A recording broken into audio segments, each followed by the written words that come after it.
So we down here, we reach. We finally here. We reach.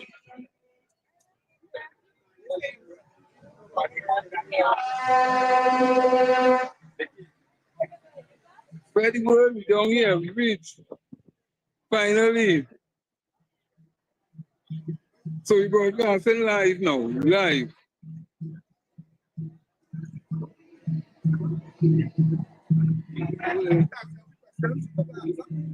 All right, so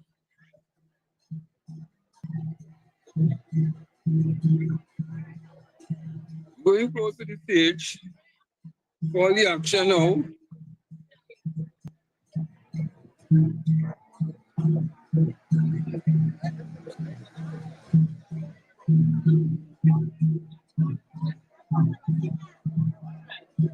Everybody, imagine we all in and we far from finish.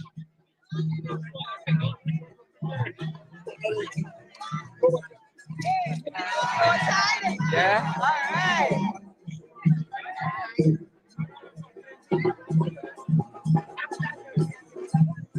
right.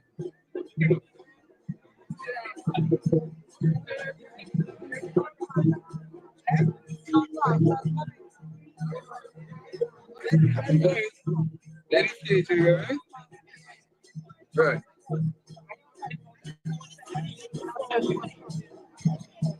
Excuse me.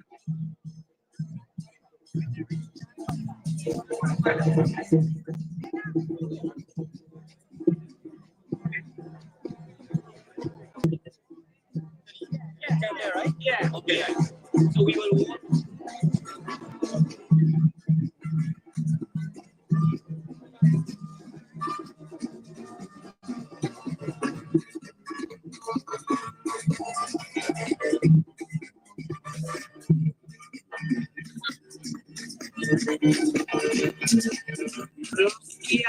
We will follow be proudly, only with the victory. We are the warriors, with the body saying, we taking back the country, we taking back the land.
Welcome to San Fernando, and we are going to begin this evening's proceedings with the national anthem.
We now invite Deputy of San Fernando, Alderman Patricia Alexis, to welcome this evening's proceedings with an invocation.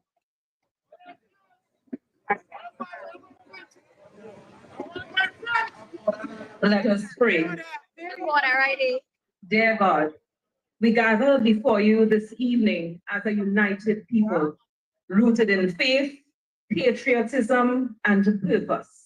We thank you for the gifts of this nation, Trinidad and Tobago, and for the city of San Fernando, which continues to be a beacon of strength, culture, and resilience. Bless the People's National Movement, that we may always stand for justice, unity, progress, and the upliftment of every citizen. May our efforts tonight plant seeds of transformation, seeds that will bloom into peace, prosperity, and opportunity for all. Protect our speakers, our supporters, our elders, our youth, and every soul gathered here. Let us move forward, not with fear or division, but with faith and firm belief that together we can build a stronger, more secure nation. May your light guide us and may your love unite us. In your name we pray. Amen.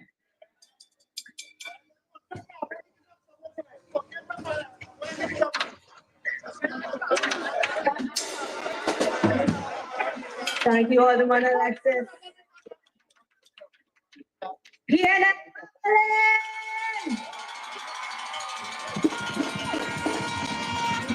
San Fernando! If you feel like you're proud to be a member of the People's National Movement, say yeah. Ladies and gentlemen, good evening. My name is Anisha Beach and I will be your proud master of ceremonies for this evening. And let it be known, I am a proud member of the constituency of San Fernando East. We have a dynamic lineup of speakers for you this evening, and we are ready to show the world, Trinidad and Tobago, that the People's National Movement is the greatest party in Trinidad and Tobago. Welcome everyone to San Fernando, to the spectacular city of San Fernando. This is the second city of Trinidad and Tobago. Welcome to those here, welcome to those who are joining us on television and those who are joining us online. Are we ready for a good time this evening? As you would have taken the scenic route to get here, you would have noticed that San Fernando, under the People's National Movement, has seen unmatched development, and we are ready to see that so much more once we are voted into victory come April 28th. And ladies and gentlemen, I know we would have had you here for some time, so we are not going to waste any time at all. Your first speaker this evening represents the youth of the People's National Movement. Your youth speaker is a dynamic leader whose career spans business, healthcare, finance, and education. With a doctorate in international business, a master's in international relations, and a bachelor's in general nursing, she has built a reputation as a strategic thinker, compassionate leader, and advocate for progressive change. San Fernando, this young lady is set to remove the current member of parliament for Superior with sound, sober PNM leadership. I present to you the next MP for Superior, your candidate and our youth speaker for this evening, Ms. Natasha Mohammed.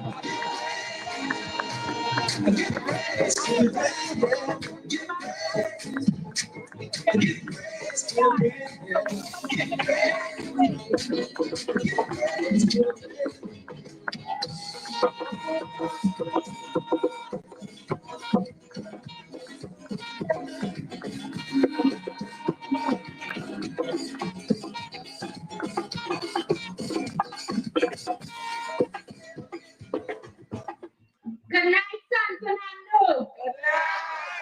Good night, San Fernando. It is a joy to stand before you as the proud PNM candidate for a great constituency of Superior. Let me first salute you, our current and next Prime Minister, the Honorable Stuart Young, the Honorable Faris Alwari, the next MP for San Fernando West, the Honorable Brian Manning, the next MP for San Fernando East, and of course, you, and of course, you, and of course, you, the people of Trinidad and Tobago. All protocols followed. I stand before you today, just not as a candidate, but as a daughter of Superior, born, raised, educated, and invested in this community. I have built my life and business here, and now I offer myself to serve you, the people of Trinidad and Tobago. We're just days away from nomination day, and while I stand proudly as the only declared candidate for Superior, the UNC is still scrambling. They haven't even named their challenger as yet, a reflection of their confusion and lack of direction. That's their business. My business is the people of Superior and Trinidad and Tobago. And the message I am hearing on the ground is clear. The people of Superior feel abandoned. Despite the UNC holding full control of the Penal Regional Corporation, service delivery is poor. People are still struggling with bad roads, poor drainage, and broken infrastructure. But what hurts people the most? They don't see their MP. Mrs. Kamla Pusad-Bisasa has become an absentee representative. She's not walking on the grounds. She's not showing up. Even during elections. The people of Superior is ready for change. The people of Superior is ready for change. And that change will come on April 28th, when you elect a representative who is present, committed, and ready to serve. A representative who can walk the ground and meet you where you live. That represents me, Dr. Natasha Mohammed, and the people.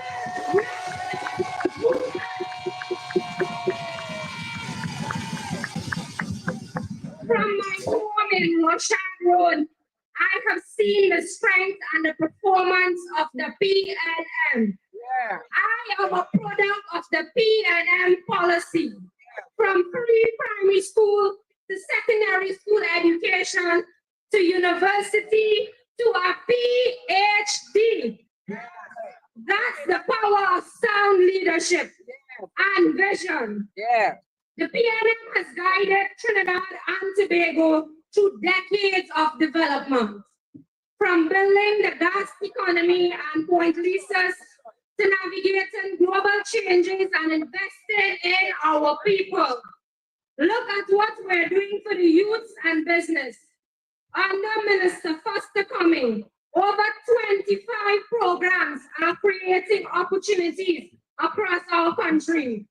The Youth Agriculture Homestead Program gives land, tools, seed fundings to help young people start a farming business.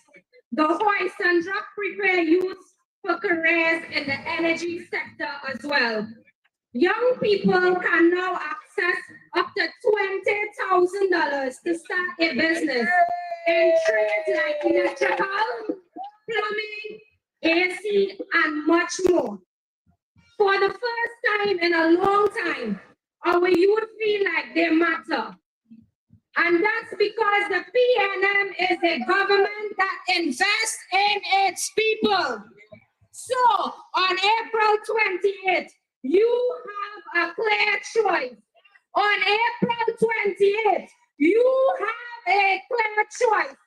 Do you want chaos? No. Absentee leadership? And a party that still cannot name its candidate? No. Or do you want stability? Do you want vision? And a unified party with a track record of delivery?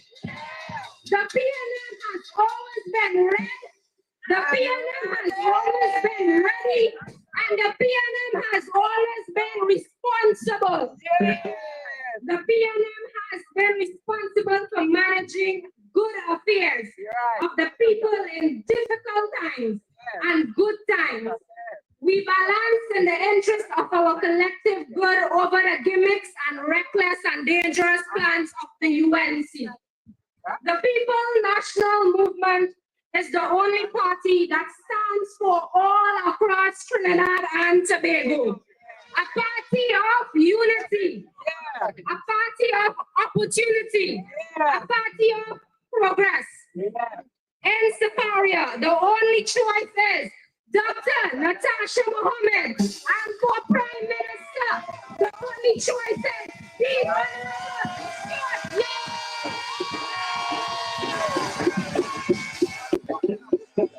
So on April 20th, raise your voice with me and say, raise the PNM!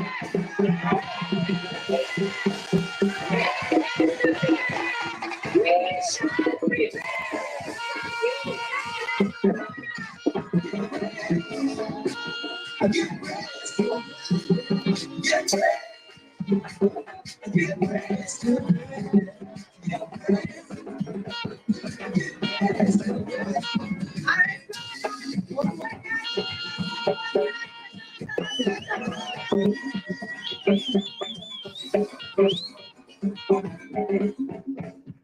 Guys, I heard that our UNC MP, it didn't even present herself as a candidate because she's afraid of Dr. Mohammed. Do you believe that? Do you believe that? I believe that, and the youth are definitely making a difference in the People's National Movement. Can you make some noise for that? So before we continue with our speakers, let me see the flags. Let me see the flags right now. Let me see what the flags are. This is a beautiful, beautiful sight. However, we just want to remind you all, just to make sure that the people at home see what's going on as well. When the speeches, when everyone is speaking up here, you all will lower your flag. In between, you can raise your flags, have fun with your flags. Let me see the flags again. Excellent. But after, as soon as our speakers come up, what are we going to do? Lower our flags. Let's make some noise up, Fernando. Our youth is alive and well. And do you know that under the People's National Movement, just a few days ago, we would have made history in Trinidad and Tobago? went under, we would have appointed the youngest Prime Minister of Trinidad and Tobago, the Honorable Stuart Young, and we have entered into a new chapter, not just in our party's unbeatable history, but a new chapter in the Trinidad and Tobago story. And tonight in San Fernando, you are telling this story by the thousands. Say yeah. So let's, you all want to see another speaker? San Fernando, are you ready for another speaker? Your next speaker is an international financial professional who has worked across the region and served on projects around the world. He is a qualified financial data scientist. He has served as an investment banker for global financial institutions. He has served as an international equity analyst and a financial business analyst within the global multilateral system. He is currently a servant of the people working as minister in the Ministry of Finance, and he has served the people of San Fernando East for the last 5 years. It is my pleasure to present to you my next MP for San Fernando East, the Honorable Brian Manning.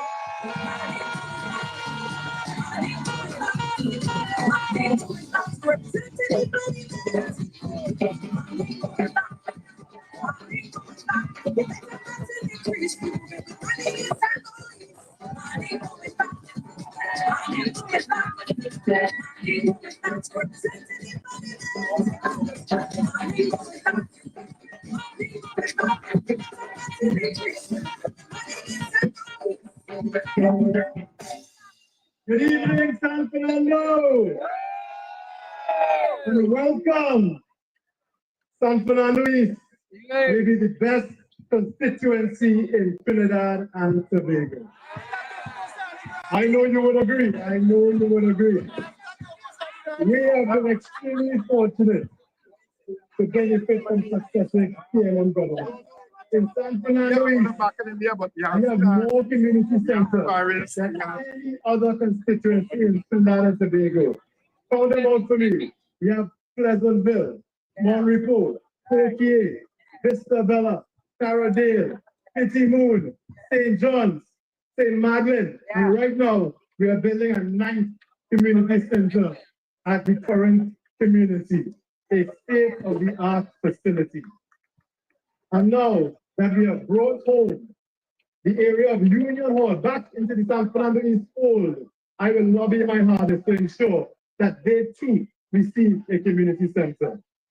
Folks, San Fernando East has been extremely blessed. In the past 4.5 years, we have received more new housing than any other constituency in Trinidad and Tobago. We have new housing developments in Riverside East, Riverside North, Riverside South. We also have new housing at the Cypress Apartments. Also, a new public-private venture at the Monrepo Roundabout. And of course, we have the Carlton Lane Housing Development. Folks, that is PNM performance in San Fernando East. In the last 4.5 years, coming out of the COVID crisis, we decided to focus on some of the more vulnerable communities within San Fernando East. And that's where we focus our efforts with the HVIP program, the Home Village Improvement Program. This is a program where your PNM government will give some of the most vulnerable people in this country a free home to live in, a free starter home, ladies and gentlemen. You tell me where else in the world you can get something like that. Only in Trinidad. If you are vulnerable citizens, you have a deed or a letter of comfort. This PNM government will give you a home with electricals, with plumbing, to ensure that you have safety and security and a roof over your head during the most challenging of weather conditions. That is a caring government, ladies and gentlemen. In San Fernando East, you have an MP who is always available and accessible. From day one, I said it was going to be all about representation. I've been in the office every Thursday afternoon, and I've been on the ground every Saturday morning. walking through various communities within San Fernando East, ladies and gentlemen. Why? Because I wanted to get to know the people of this constituency. And I also wanted to get to see the various issues so that I could solve them. You have a hard-working MP, and I am committed to the people of San Fernando East. Let me make a few announcements tonight. Ladies and gentlemen, I told you earlier about the community centers in San Fernando East, but I'm happy to announce that the people of Koki will be receiving a brand new community center in the next few weeks. It has already been approved, and now it is moving through the procurement process. And Koki, in the next few weeks, will receive a brand new community center. Also, I know this one is one that the people of San Fernando East want to hear. Work has begun on the Koki swimming pool. And I have been reliably informed that within the next 2 weeks, the Koki swimming pool will be open and available to the residents of San Fernando, ladies and gentlemen. That is what performance looks like. That is how we do it in San Fernando East. Moving forward, ladies and gentlemen, in the last few years, coming out of COVID and the Ministry of Finance, this economy has been extremely challenged. In the last decade, it may have been the most challenging economy in the history of Trinidad and Tobago. But during these troubled waters, this government has been able to steer this ship on a steady course. During COVID, when our revenues fell to absolutely zero, this government was able to ensure that public servants and other government employees remain employed. Ladies and gentlemen, no other country in this region can say the same. Trinidad and Tobago remains the only investment-grade country in all of the Caribbean. You know what investment grade means? It means we credit good. It means that we can borrow in international markets. While all of our Caribbean brothers and sisters are now in the warm embrace of the IMF, the International Monetary Fund, Trinidad and Tobago is not. Well done. It's not, and that is not by accident. That is because this government has performed. Even during the COVID crisis, ladies and gentlemen, not a single public servant was laid off. Not one. Every government worker received their payments in full and on time. And let me tell you, we had the public service, we had the police paid, army paid, coast guard paid, prison officers paid, fire officers paid, holding pension paid, teachers paid, doctors paid, unemployment relief grants paid. Ladies and gentlemen, that is what this government did, even during a time where our revenues fell to zero. We were able to feed the multitude with 2 fish and 5 loaves of bread, ladies and gentlemen. That is what this PNM government did. During that time, the Ministry of Finance relief funds for the people of Trinidad and Tobago, which total almost $6 billion, ladies and gentlemen. $6 billion during a time where our income fell to nothing. We had salary relief grants of $1,500 per month, which satisfied almost 95,000 citizens of this country. We had book grants of $1,000 each to over 23,000 citizens of Trinidad and Tobago. We had VAT refunds for small and medium enterprises of over $500 million to 6,767 small and medium enterprises in Trinidad and Tobago, ladies and gentlemen. And we also, coming out of COVID, while other governments in the region were laying off employees, we increased the minimum wage from $7.50 an hour to $20.50, ladies and gentlemen. This put more money in the hands of some of the poorest people in this country. They We like to call us a government of taxation, but we also reduce taxes on the poor. The relief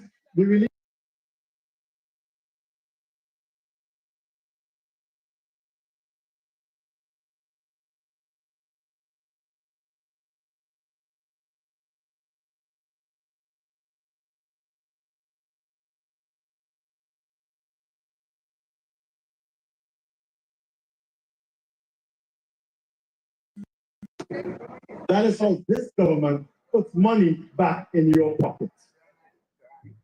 In Trinidad and Tobago, we enjoy many subsidies, ladies and gentlemen, and that is paid for by the government to ensure that you do not have to pay the full cost. In Trinidad and Tobago, we have some of the lowest water rates in the entire hemisphere. We have some of the lowest electricity rates in the entire hemisphere. We have some of the lowest fuel costs for your vehicles in the entire hemisphere, ladies and gentlemen. You look at HTC housing. Many of you would have benefited from the HTC program. Those homes, every single HTC unit is also subsidized, which means that you, the current owner or tenant, does not have to pay the full price because this PNM government will pay part of it for you. If you receive a mortgage from the Trinidad and Tobago Mortgage Bank, you will receive the lowest mortgage you could possibly receive in the entire region. As a first-time homeowner, you are eligible for a mortgage of 2%. I want you to think about that, 2%. That too is subsidized. Just ask your family and friends living abroad and elsewhere if any of them have access to a 2% mortgage. I guarantee you the answer is no. Yeah. This is performance that the UNC could never match. During the COVID crisis, while we were offering real solutions, they were offering punching and sunlight. I'm gone. That's what they were doing. Gone. That is something this country should never have to bear ever again. Gone. Ladies and gentlemen, currently, I have an opponent, a UNC opponent in San Fernando East, who seems to be determined to partner with some of the criminal elements within the constituency.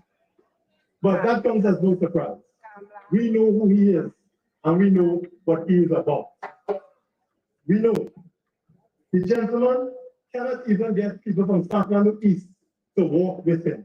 He has to import people from other constituencies to walk in San Fernando East. No man. The less fun about the gentleman, the best. But what really upset me is when the gentleman tried to exploit some of the poorest people in this constituency for likes on social media. Are we placing them? In the past 4.5 years, this MP and his office staff have assisted thousands of residents of this constituency, and most of it never ended up on social media. I see this gentleman going to a fire victim in the constituency and saying, "Hey lady, I'm here to help you, but first, let's make a TikTok." All that back around. He goes to a lady who has had her feet removed due to complications to diabetes. I said, "Yeah, miss, I'm here to help, but let's do it for the ground." That's the kind of representation we are getting from the UNC. Ladies and gentlemen, that is not service, that is narcissism, and that is something we would never tolerate in San Fernando East.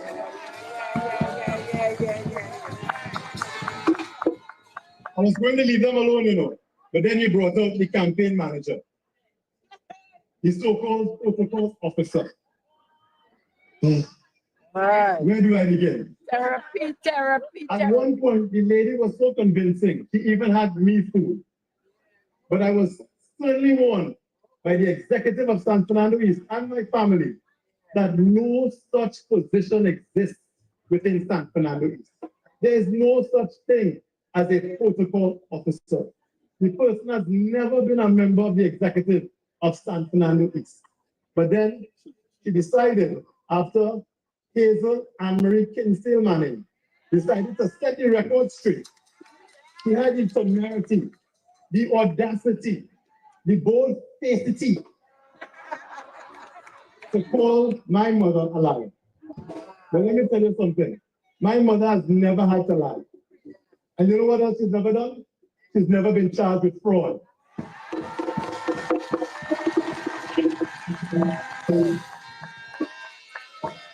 Can the protocol officer say the same? Say no more. You have to bury it this time. You have to bury it this time. Folks, in the next few weeks, Yeah. we know what to expect from the US. It's the same play. They're going to come to you and they're going to try to either bribe you or bully you into support. Yeah. That's what they're going to do. They're going to come to you. Not me, not They're going to offer you a fridge. Not me. They're going to offer you a stove.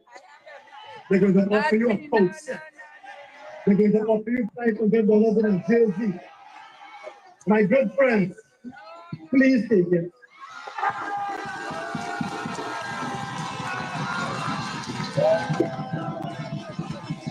In fact, if you are able, get one for me too, please.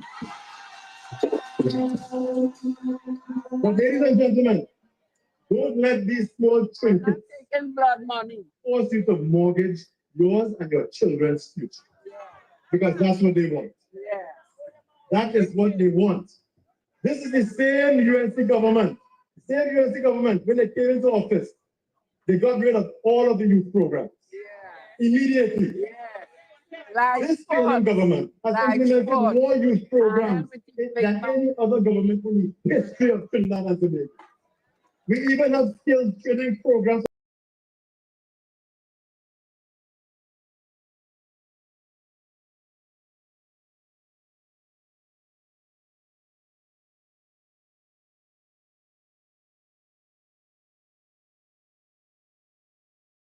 Let all young people participate in these programs as quickly as possible, ladies and gentlemen.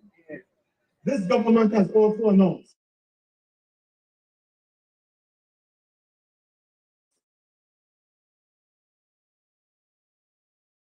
refinery will create thousands of new jobs in San Fernando and in Barrios. Thousands of new jobs for all of you to participate and to live good, comfortable lives. The UNC has already stated that they are going to destroy it. Wow. They have said that. Oy, Papa. Our Prime Minister and others, the Honorable Stuart Young SC, have been working day and night to ensure that we have a dragon deal that is going to encourage billions, I say billions of new foreign exchange revenues to this country and employ thousands of people in Trinidad and Tobago. I heard a fellow in the Senate say if they ever came into office, what they're going to do is cancel the dragon. Oh, God. That's what they said.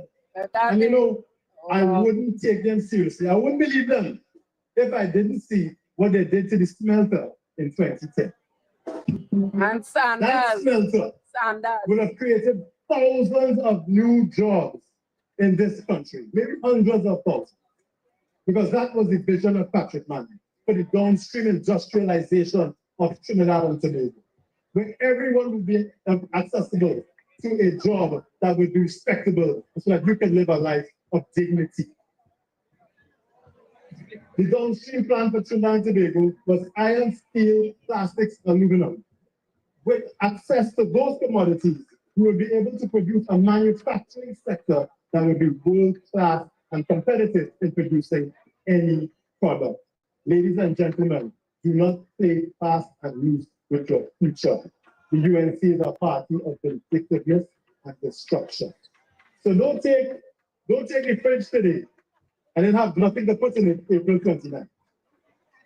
Don't take the stove today and your children unemployed April 29th. Don't take 500 in a jersey and they close down all the youth programs and have you and your children living as second-class citizens of this country. We will not accept that in San Fernando or in Trinidad.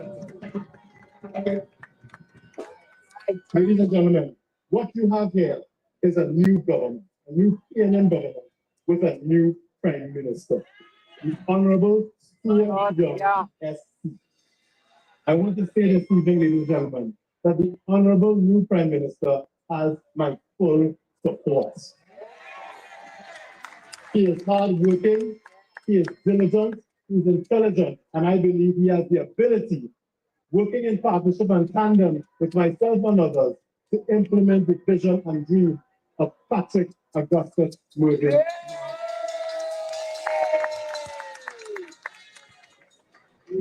Ladies and gentlemen, what you have now is a government of inclusion. You have a cosmopolitan government.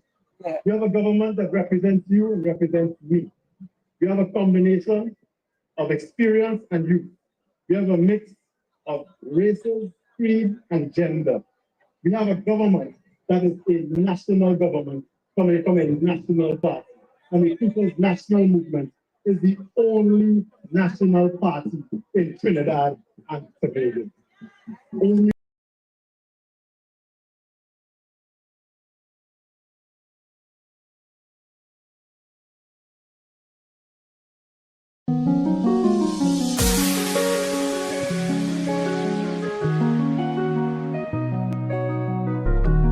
Ready, ready, show me who ready, ready, show me who ready, ready.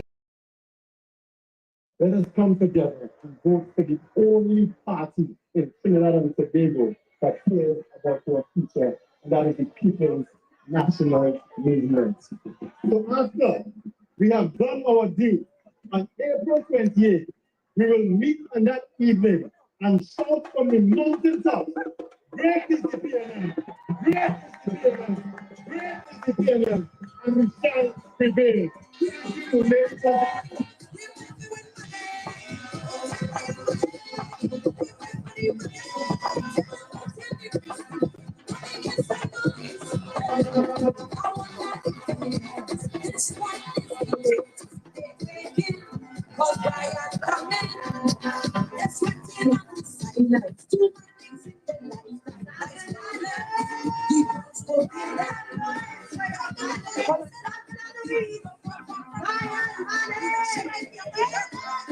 and gentlemen. Ladies and gentlemen, is the rain going to stop us tonight? Is the rain going to stop us tonight? Will the rain stop us on April 28th? What are we doing on April 28th? We are voting for the PNM. And Mr. Malik said it best. This is performance of the UN. We have started to fall down here.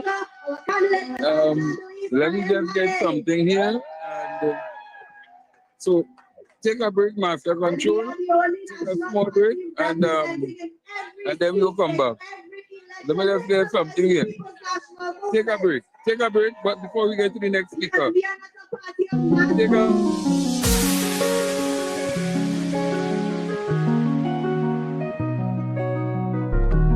Ready, ready, show me who ready, ready, show me who ready, ready.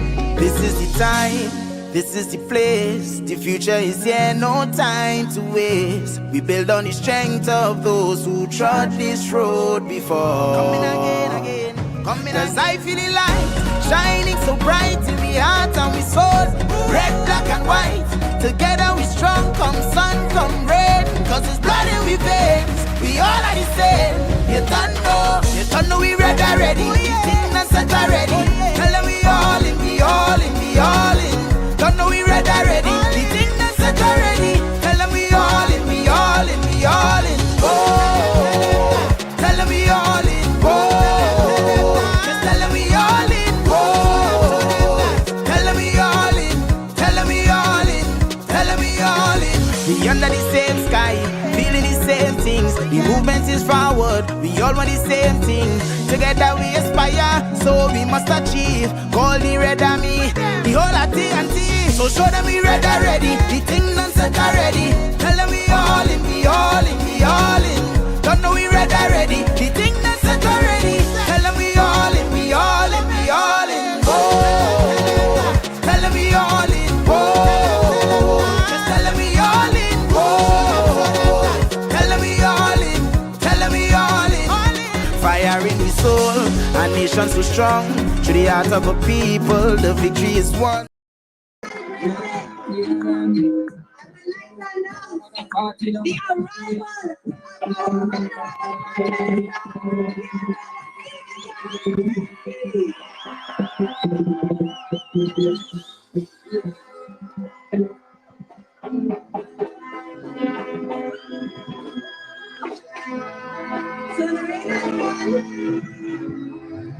you ready? So the Prime Minister has arrived. And Fernando is for the stage.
Oh, na na na.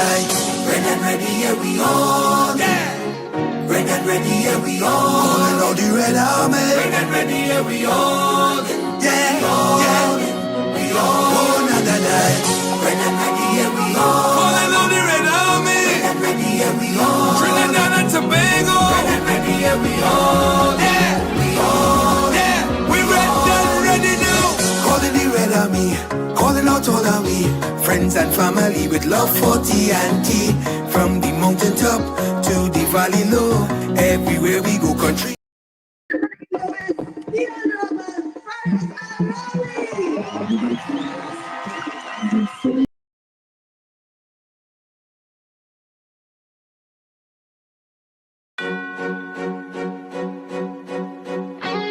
Hey!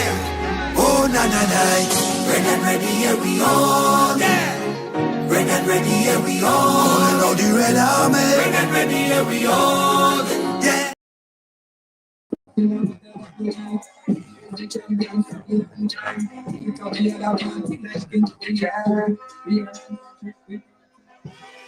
San Fernando.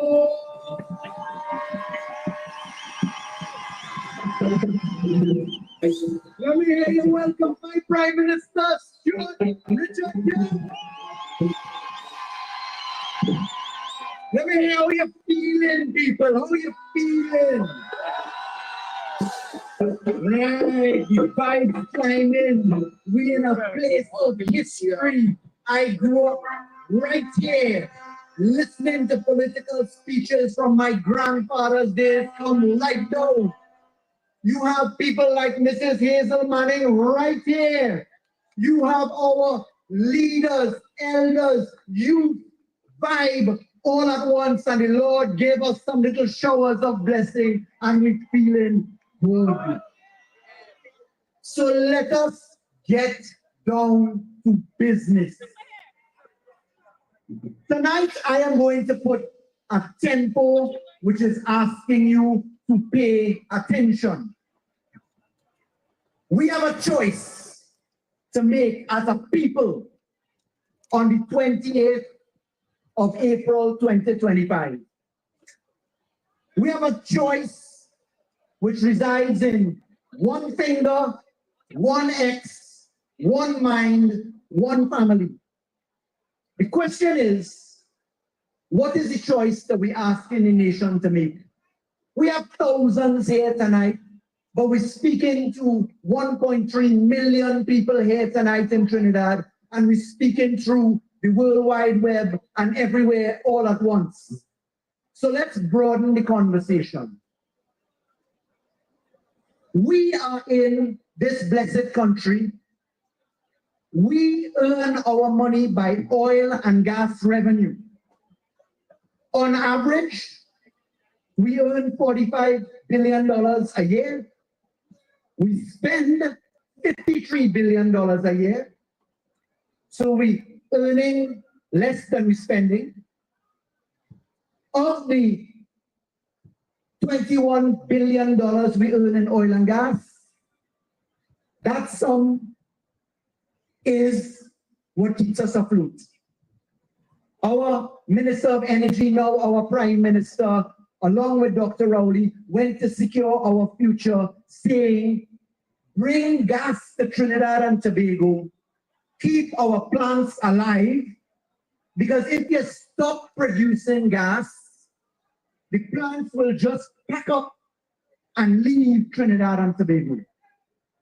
When we are considering that, we know that we have our biggest ally to the north, the United States. We have the CARICOM as our community, and we have our neighbors. And we have delicately respected the sovereignty of everyone, and we have formed negotiations and deals that tell us where our future is. Our future is essential in keeping money afloat. But while we are keeping money by selling gas and hoping that our Loran Manatee side comes to us because it's ours, and praying that Dragon Gas comes to us as well so that we keep our plants alive, what about saving money? Because all of us know every dollar you save is a dollar earned. In the 9 years that we account for ourselves, we cannot forget 3 years of COVID, shutdown of money. And in San Fernando, I will come to tell you specifically what we did with that. But tonight, in saving money, I want to put on the table the choice. You have heard of a lady called Kamla Persad-Bissessar. I want to remind you who the leader of the opposition was and is. Mrs. Persad-Bissessar served in several governments. And one of the posts that she held, November 1995 to February 1996, she was the Attorney General of the Republic of Trinidad and Tobago. Many of you may not remember that.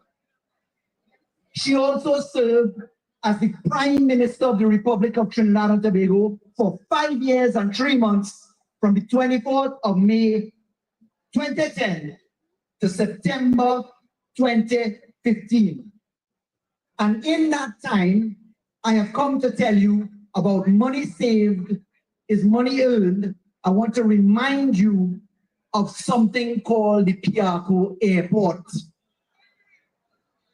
In 1990 to 1995, there was a vision by the government to produce a first-class airport. It was called Project Pride. From 1995 to the year 2000, we had a UNC government, Kamla Persad-Bissessar as Attorney General for the period I've mentioned, Ramesh Lawrence Maharaj as Attorney General for the vast amount of time. But in that time, the Piarco Airport was built. And in that time, a massive corruption was perpetrated on the people of Trinidad and Tobago. And that corruption found itself into the courts of Trinidad and Tobago and the courts of Miami and the state of Florida. Now, many of our young people might be asking, what is this about? You're talking about 1999 and 1998. How does that affect me? How does that affect me when I open my fridge and what I look inside of my fridge is not 1999? Many people may ask that, but it is relevant to our conversation tonight. And in those courtrooms in the United States of America and in Trinidad and Tobago, in 2004, after we had laid charges for corruption against a number of people serving in the UNC government, including its Minister of Finance and other people, we saw the filing of a lawsuit in Miami, started in 2004. That lawsuit in Miami involved one bunch of defendants. These defendants were massive number. There were 21 defendants.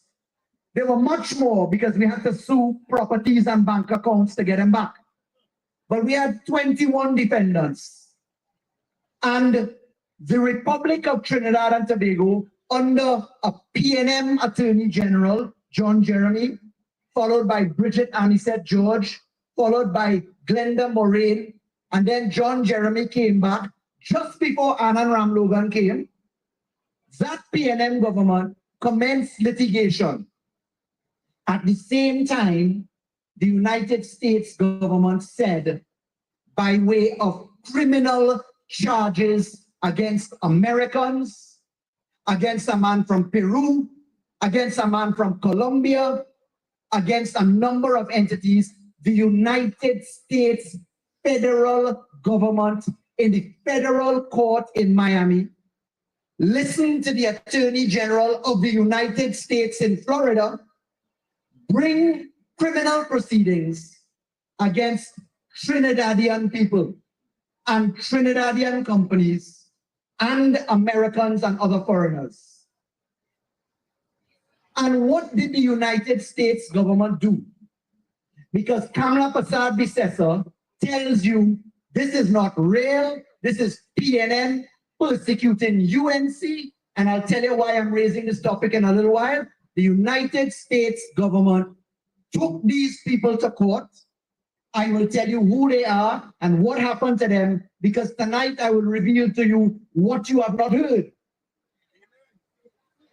And while the United States government was in criminal prosecutions, we took civil prosecutions.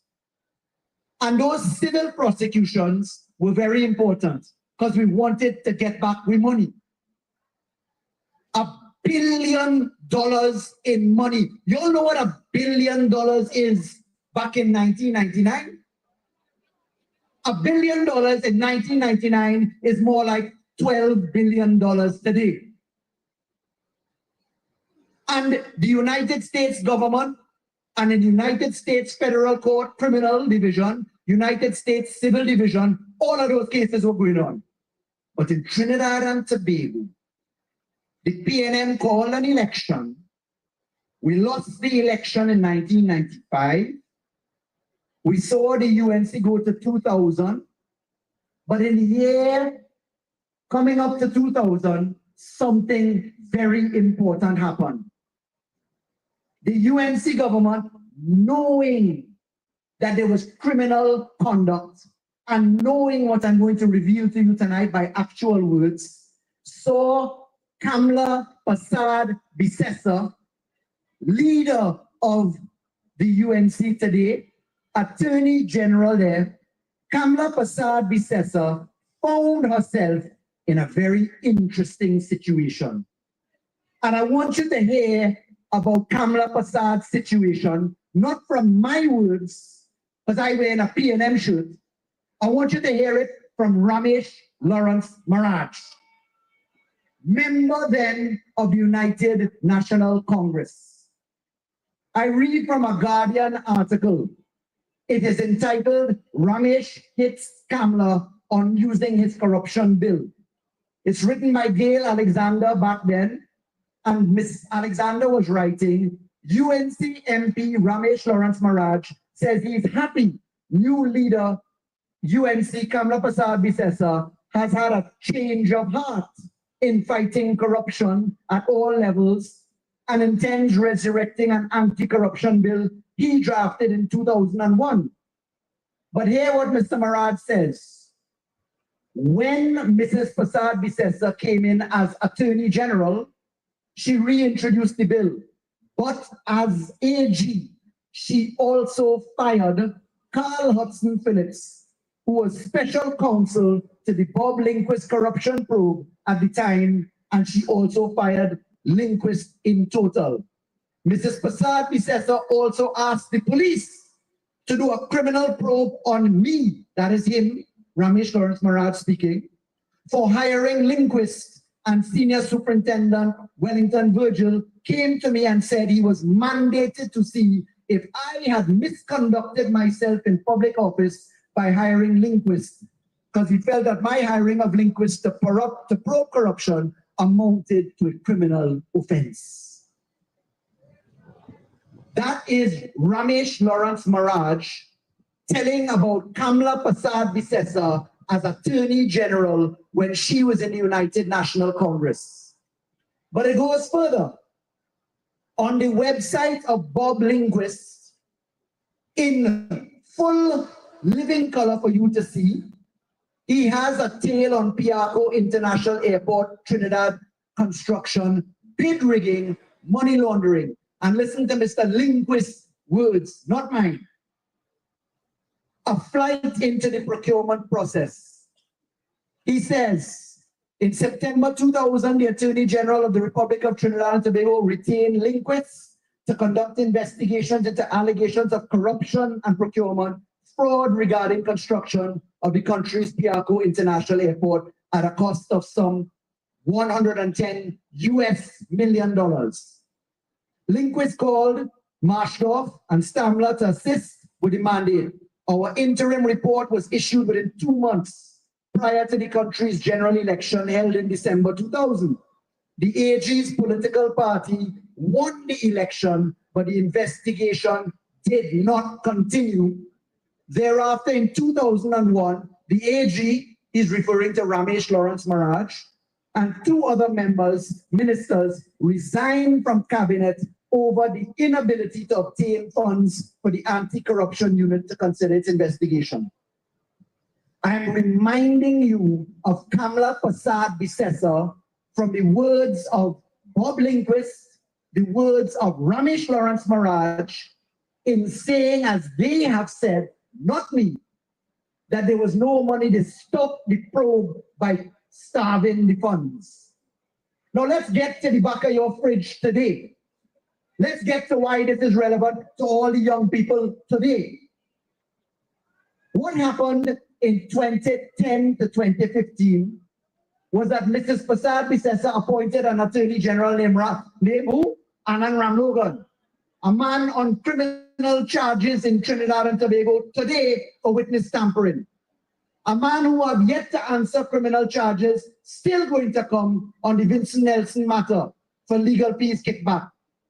And that Attorney General had, by the leadership of Kamla Prasad Bisesa, the job of pursuing the Miami litigation and of dealing with the extradition of Steve Ferguson, Ishwal Galvaran Singh, and Northern Construction. What happened? The records of the Attorney General's office, where I served for 7 years, demonstrate that they gave no instructions to the Miami lawyers, waiting for the case to fall apart.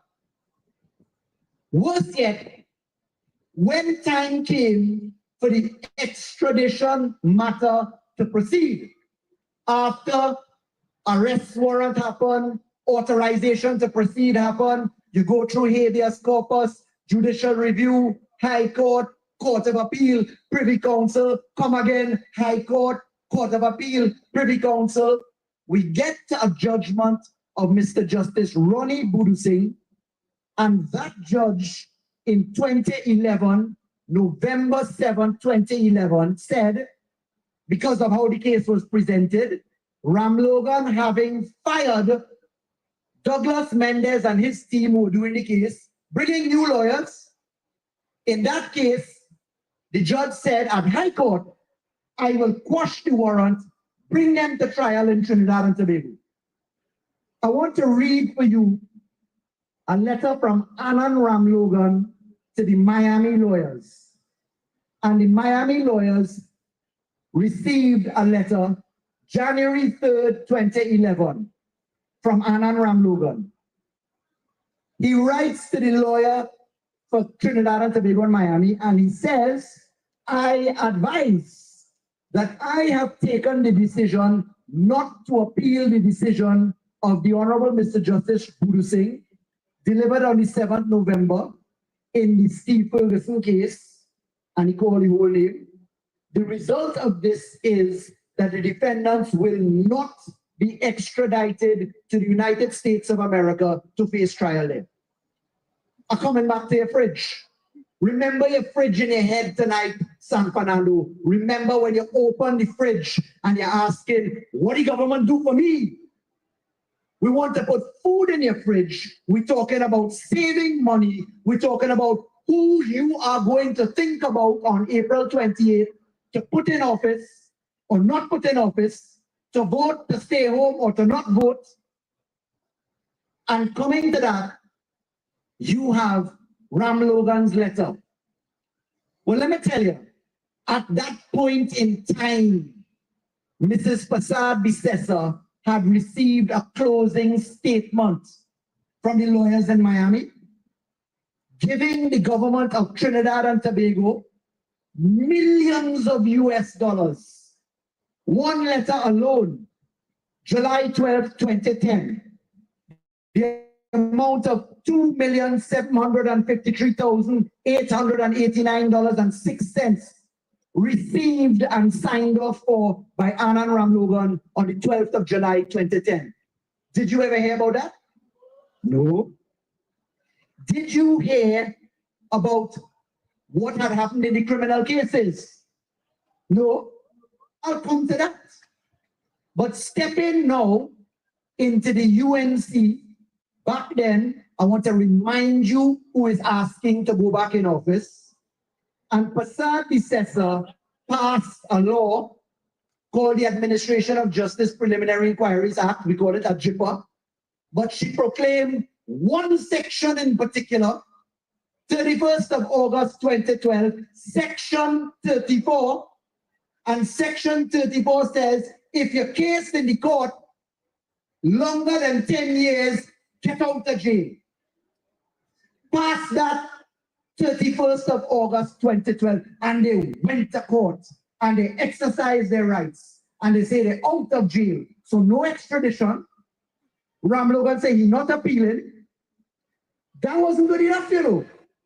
Section 34 had to seal the deal. When the country woke up to Section 34 and 10,000 people went and marched through Port of Spain to the president's house, they were forced to go back into Parliament to repeal the law. But we have a constitution, we have due process. The people entitled to say, but hold on, you can't give me a law today and take it away tomorrow, because all it is stupid. Kamla, Prasad, Bissessa, FC, MP. All that missing is the letter A between them. Because what you were told is that a government sensible as it is, with FC, MP, could pass Section 34. It took years to go to court. And the country was reminded of that in 2015. The PNM came in, and we in this government took up the Miami case, went to court. I went and I testified myself. Having testified myself, we led the litigation. Having led the litigation, we organized and we got $133 million US in judgment. $1 billion in judgment for the people of Trinidad and Tobago. But that $1 billion has 20 million US in interest and another $20 million in legal costs. And by the time you add all of that and you put it in Trinidad and Tobago dollars, you are looking at $1.3 billion. And in reminding you and coming to your fridge now, the question is what you're going to do with that $1.3 billion. Because when Section 34 passed, you did not hear that 7 people in a United States court entered a plea of guilt. Let me call them for you. Guilty plea in the federal court. Eduardo Hillman Waller, imprisoned 37 months, probation 60 months, restitution ordered $2 million US. Leonardo Arturo Mora Rodriguez, guilty plea, conspiracy to commit offenses, sentence $20,000 imprisonment 6 months, supervised 36 months. Rene Diaz de Villegas, he make a jail too, fine 50,000, imprisonment 12 months. Raul J. Gutierrez, he make a jail too, 72 months, supervised release 60 months.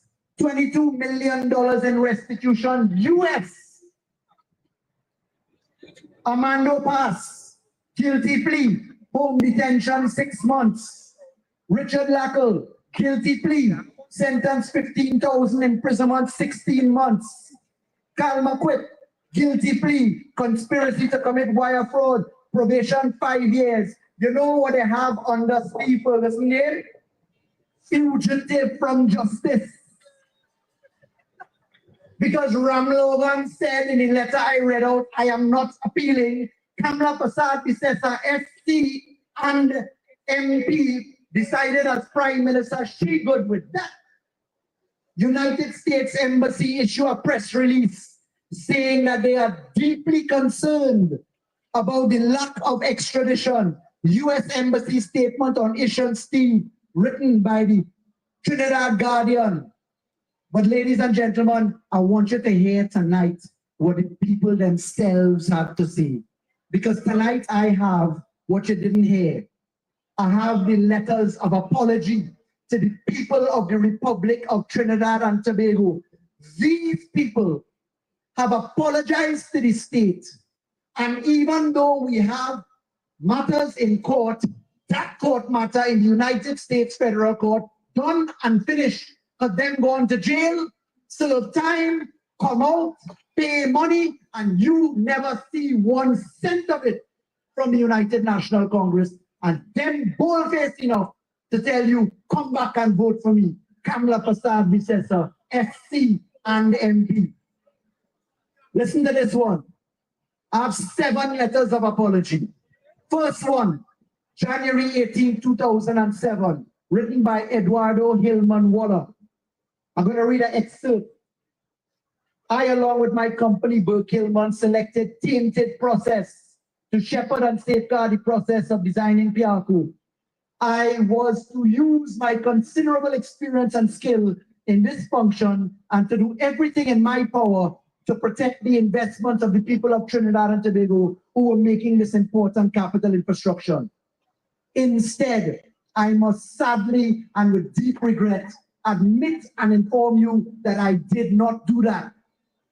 Along with others, I participated in perverting the bidding process to the benefit of, and he names Trinidadian companies. I am aware of the damage this has wrought to your country.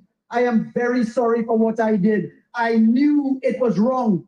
Listen to this, because it applies to Mrs. Prasad Bisesa. I am 70 years old, and I will, in the twilight of my life, go to prison instead of spending it with my wife, children, and grandchildren. Moreover, I am selling assets to repay the people of Trinidad and Tobago by way of restitution. I have another one. This one written by Rene Diaz Villegas. I have another one written by Leonardo Arturo Mora Rodriguez. Another one written by Jose Amensaga.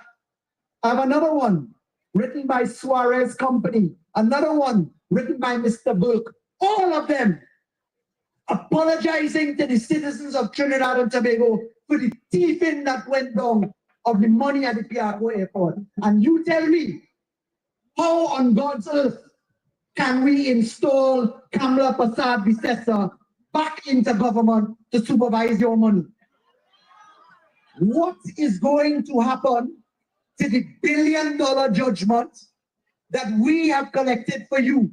If they get back in office, what are they going to do with that? You don't think the same old will happen? Stretch it, pass another law, let them out, go to court, wait for man to dead, wait for woman to dead. Ladies and gentlemen, then so is the people coming to ask you for the vote. They have, listen, I have never run a negative campaign, and therefore I will be respectful to the very elderly gentleman who is running against me in San Fernando. I cannot disrespect octogenarians. I will just say respectfully that a man like that should watch them cokey eye, and he should follow suit from Dinesh Rambali's example, from the whole of Diego Martin Northeast example, from Russian Paris example, from all of the UNC sensible people who say enough is enough. For heaven's sake, enough is enough. But I want to come quickly to a close, back to your fridge. You see, I am seeking a third term. And I, as MP for San Fernando West, delivered 31 projects. And in 2020, I produced a flyer. I said that I would do 11 things. In fact, I did 10 out of the 11. That is a 91% record. But I want to tell you what I did with $1.5 billion, close to the 1.3 that they're owing we. Lady Hairs widening done, 67 million. Mbakadea, we repurposed that in the boots, 5 million. Carlton Lane housing done, 60 million. Waterfront reclamation done, 136 million. Plaza San Carlos being built, 61 million. San Fernando Fishing Port done, 38 million. San Fernando Family Court done, handed over March 18th for 14,000 people to stop going for the Spain, done. Bayshore housing done at 15.6 million. Hospital car park done at 140 million. Skinner Park done at 160 million. Wastewater treatment plant at 654 million, done. Fishing port at 38 million, done. PTSC relocation, 15 million, done. Housing to go up at $207 million, done in terms of development and positions. But what does that mean for your fridge?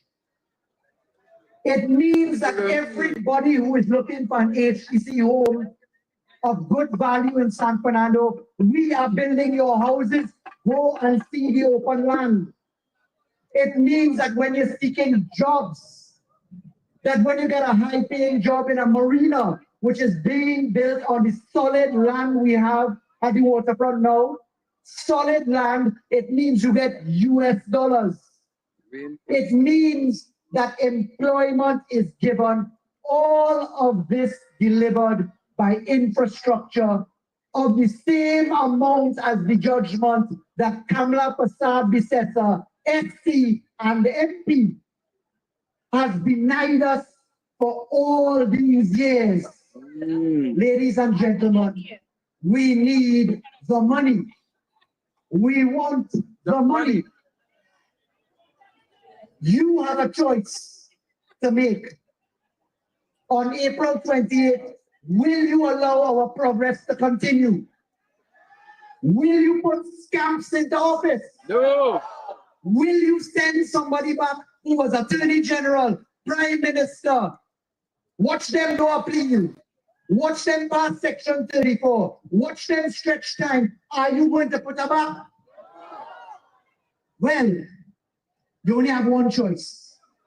And when as I'm leaving the stage, play a video behind me, I want you to see some before and after images of what I, as MP, backed by my Prime Minister then, Dr. Rowley, backed by my cabinet, backed by the hard work of Stuart Young as Minister of Energy and the work he did with me and Attorney General, watch what $1 billion can do.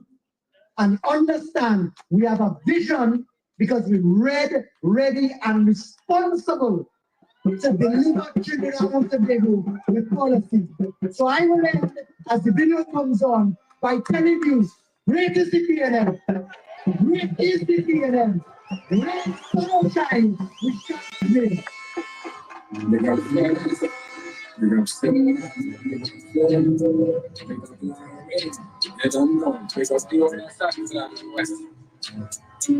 And it's that. PNM, touchdown, no other party, no other than we. We are the champions from a long time. Beat up the other party.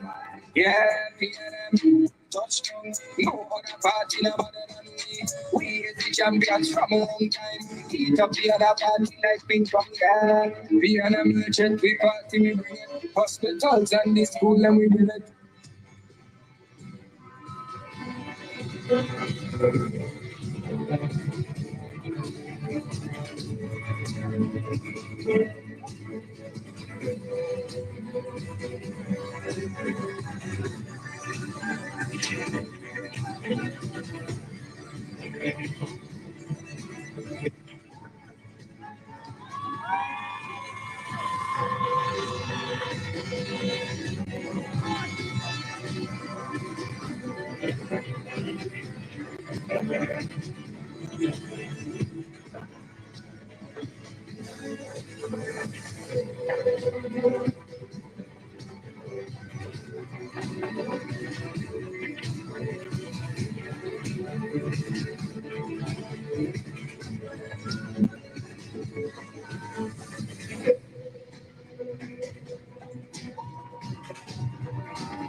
Remember I told you if you have seen it, you will have seen how much progress we have made in San Fernando and the People's National Movement. Put your hands together for your next MP for San Fernando West, the Honorable Fernando.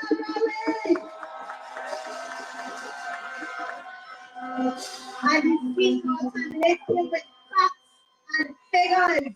He gave us a presentation. That is what the PNM deals with. We deal with facts and figures. Ladies and gentlemen, make some noise for yourselves to stay with us in this rain. Take a short break. Take a short break. Rain is falling. Take a short break. And we will be right back. Take a short break now. No. Do you remember the time when this lady was appointed as your health minister? Okay, we heard you, so shut up now. What would have happened to us with her under COVID-19? I only entered political arena because I taught the new prime minister. So the new prime minister wanted me as part of her government. She made me a minister of health. I caused chaos. I told doctors they were making mistakes. They hated the fact that I pointed out they were making mistakes. How many of you can recall Section 34? It is clear that a deliberate attempt was made to deceive our parliament and by extension the citizens of Trinidad and Tobago. Former Minister of Justice, Mr. Herbert Vonley, indicated that all cabinet ministers was in on Section 34, with no objections. The former minister also said that when the note was taken to cabinet to have Section 34 proclaimed, none of the ministers, including the ones present at the July 24th meeting, raised any objections. Kamala claimed that her cabinet was misrepresented on the matter of Section 34. As a Prime Minister, why would she have accepted to amend the law without careful review? The Prime Minister offered the head of one Herbert Volney on a plate, saying that he was the single and sole person responsible for misrepresenting a position to the Cabinet of Trinidad and Tobago, and that his misrepresentation is what resulted in the Cabinet collectively agreeing to proclaim law which has been described as an absurdity. They look at the grassroots people of this nation as stupid people, that they could commit this kind of an act and get away with it. I maintain I have done no wrong, I have lied to no one, and that is just legal jargon that was put in that statement. Unfortunately, I have to say, I do not believe that the Prime Minister wrote that statement. Do you expect anything to change? What we can expect, however, is Kamala putting a person like this into office. Call me racist, but I stand with my words. Ladies and gentlemen, and all African around the world, if you do not behave like an old nigger, nobody will call you an old nigger. It is a behavior. Educate yourselves. Know the difference. Remember the past. Don't be fooled. Oh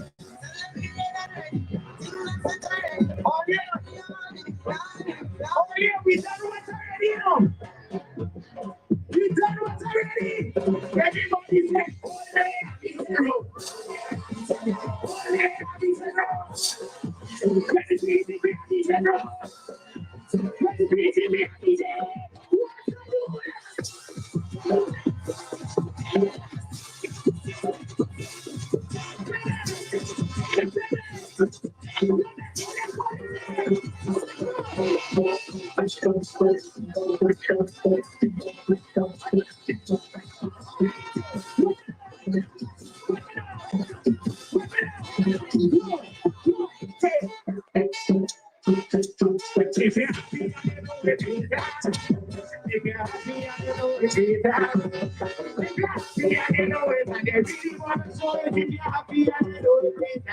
Everybody dance.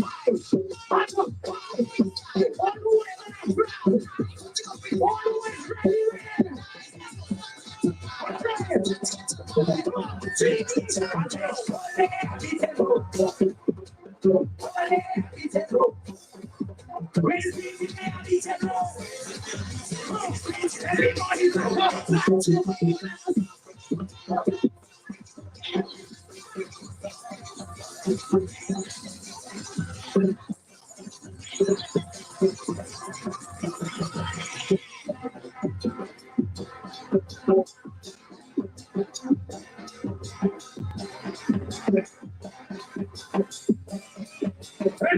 at the music.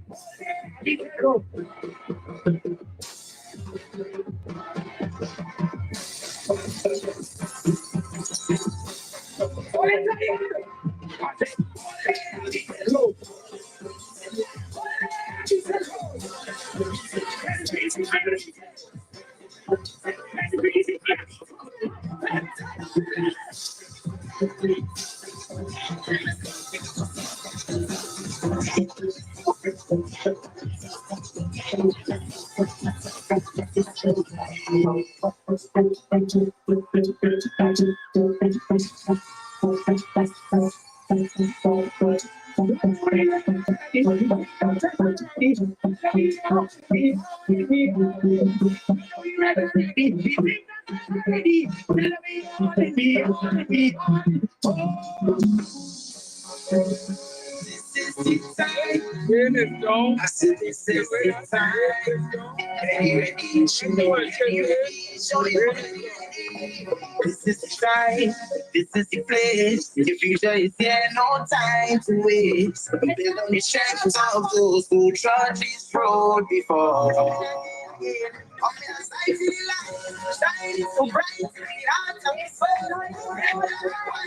Together we strong, come sun, come rain. Jesus, God, you there. God, I say, so we ready. We all.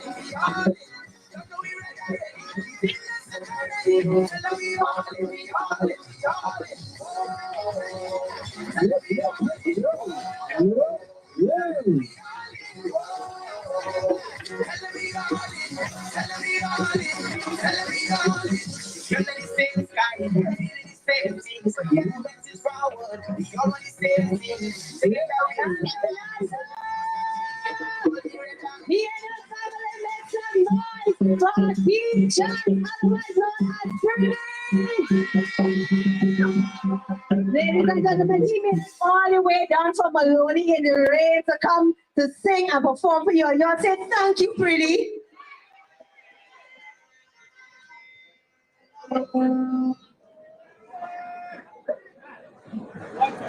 So the rain is kind of easing up a little bit of drizzling down here in San Fernando. The crowd is moving, I can tell you that. People are taking in the action, and we go back to the stage. So we all in the rain, we all in the sun, we all in any condition, because come April 28th, we are putting on X5D. We are putting on X5D. Ladies and gentlemen, you have been a wonderful audience so far, and we have one more speaker for you. Are you ready for your next speaker? Are you ready? You ready? Yes, we read and ready. Yes, make some noise. We read and ready. Our next speaker is a powerhouse in governance, national security, and energy policy. The next speaker has earned the trust and confidence of the nation through an unrelenting commitment to progress. Admitted to the Bar of Trinidad and Tobago in 1998 and elevated to senior counsel in 2024, he has tackled complex legal battles, led landmark legislative reforms, and championed justice at the highest levels. As Minister of Energy and Energy Industries, he has secured historic deals, including the renegotiation of natural gas contracts, restructuring the Atlantic LNG facility, and solidifying Trinidad and Tobago's economic strength for generations to come. On January 6, 2025, San Fernando, he became the youngest Prime Minister of Trinidad and Tobago.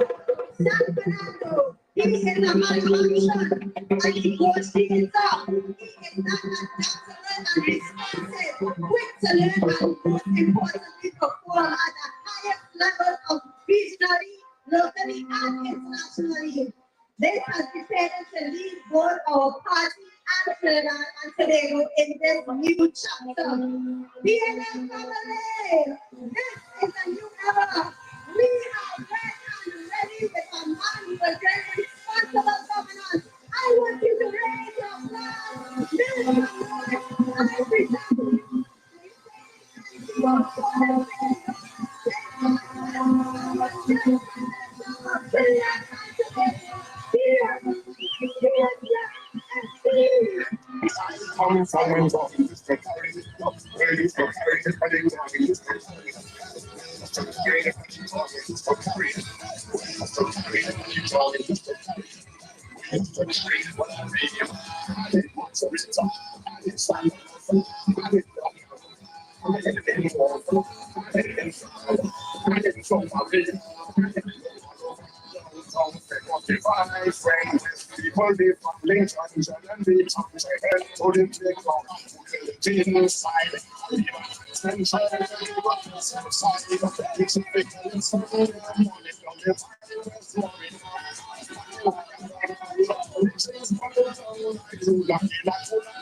To all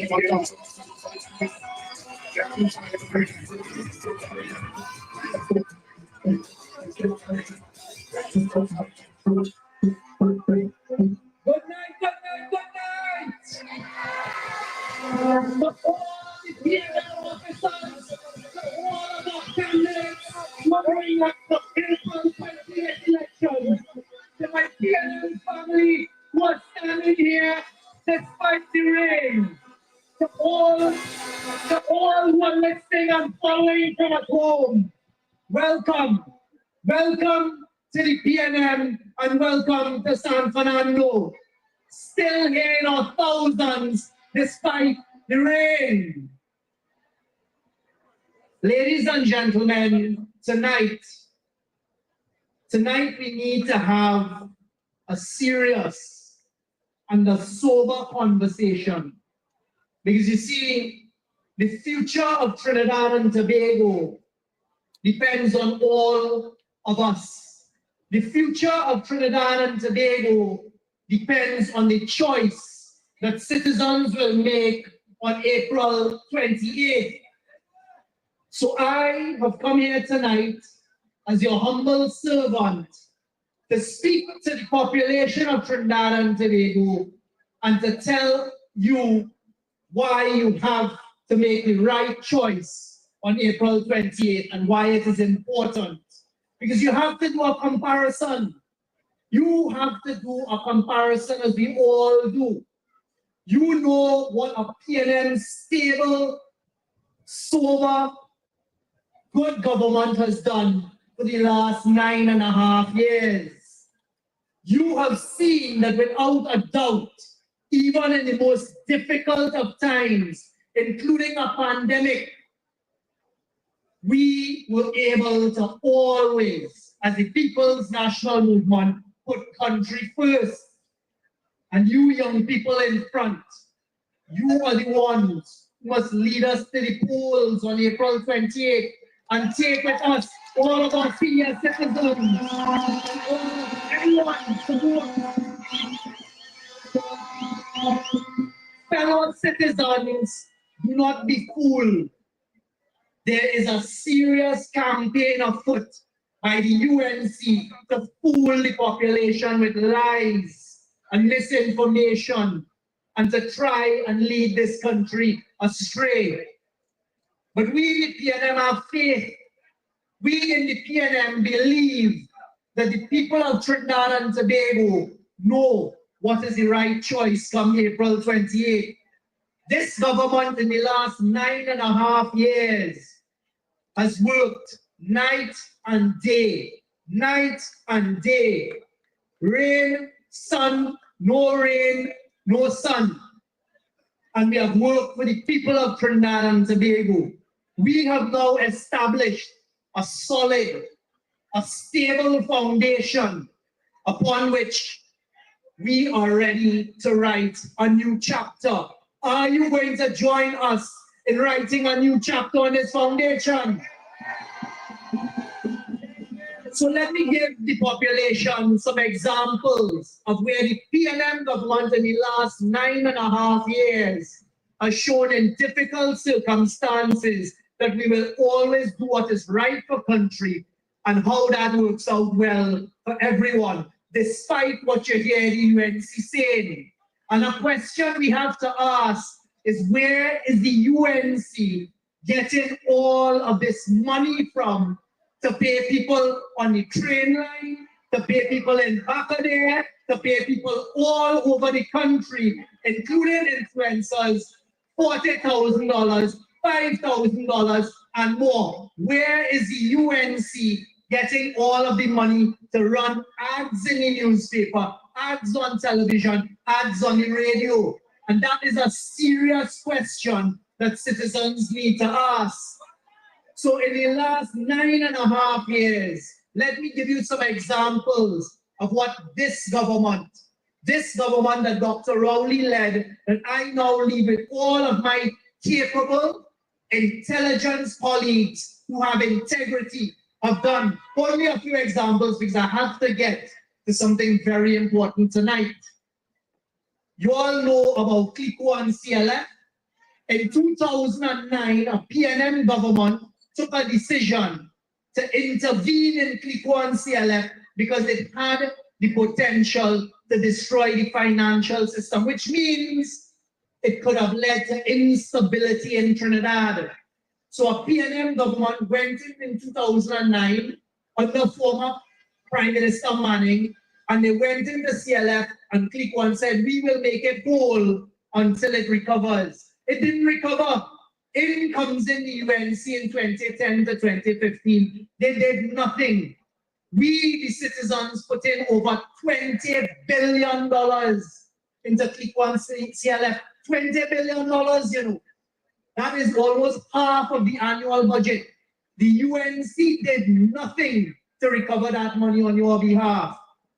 This PNM government came in 2015. Very shortly after we came in, the shareholders said, hey, we're not signing an agreement anymore, tough. We want to negotiate. But we had $20 billion outstanding for you, the citizens. What did we do? In difficult circumstances, this PNM government took a decision to protect every citizen of Trinidad and Tobago and to put them into liquidation. And I am happy to tell you all tonight that that decision taken by us, a PNM government, we have recovered on your behalf approximately $20 billion that the UNC refused to do anything about. How many of you all here have invested in the NIF? How many people out of the thousands have invested in something called the National Investment Fund? Now you see, it is important I take some time tonight to explain to the citizens and to you young people what was the policy behind the NIF. Because any government and any minister of finance could take a decision to sell stuff. So you need to pay money, you need to pay your loan, you need to pay a mortgage, you need to pay for your children to go to school. You could just sell something and pay that, but then it disappears. You don't have your house anymore. You don't have anything that you've sold anymore. We sat down and these same young people in front of us, we said we need to protect the assets for the young people to inherit in the future. The Minister of Finance needs the money. But rather than just sell Angostura shares, sell Republic Bank shares, get the money for it to pay salaries, to pay for the hospitals, and to pay for gas, to pay for the lights. We said no. Let us find a way to protect Angostura shares, Republic Bank shares, and other shares for the future generation, and let us allow citizens to own those shares, to own those assets. And that is how we did the NIF. But you see, a UNC government, as you just heard from Faris, not interested in that. All interested in what they could put in their pockets. And that is another example of what your PNM government did in the last 9.5 years in difficult circumstances for the young children. So now, in the future, they will inherit billions of dollars that have paid billions of dollars in returns to the citizens over time. Another thing we did, and you must not underestimate this because I'm coming back to it in a little while. Public servants, do not underestimate how difficult it was at times to make sure that every public servant was paid in the last 9.5 years. Not only public servants, every CPEP worker, every URP worker, every worker in the reforestation program, every worker in the corporations that are daily paid workers, all the workers in the hospital, every single one was paid by this PNM government without cutting your jobs, even when we're in the middle of COVID. And that is what a PNM government does.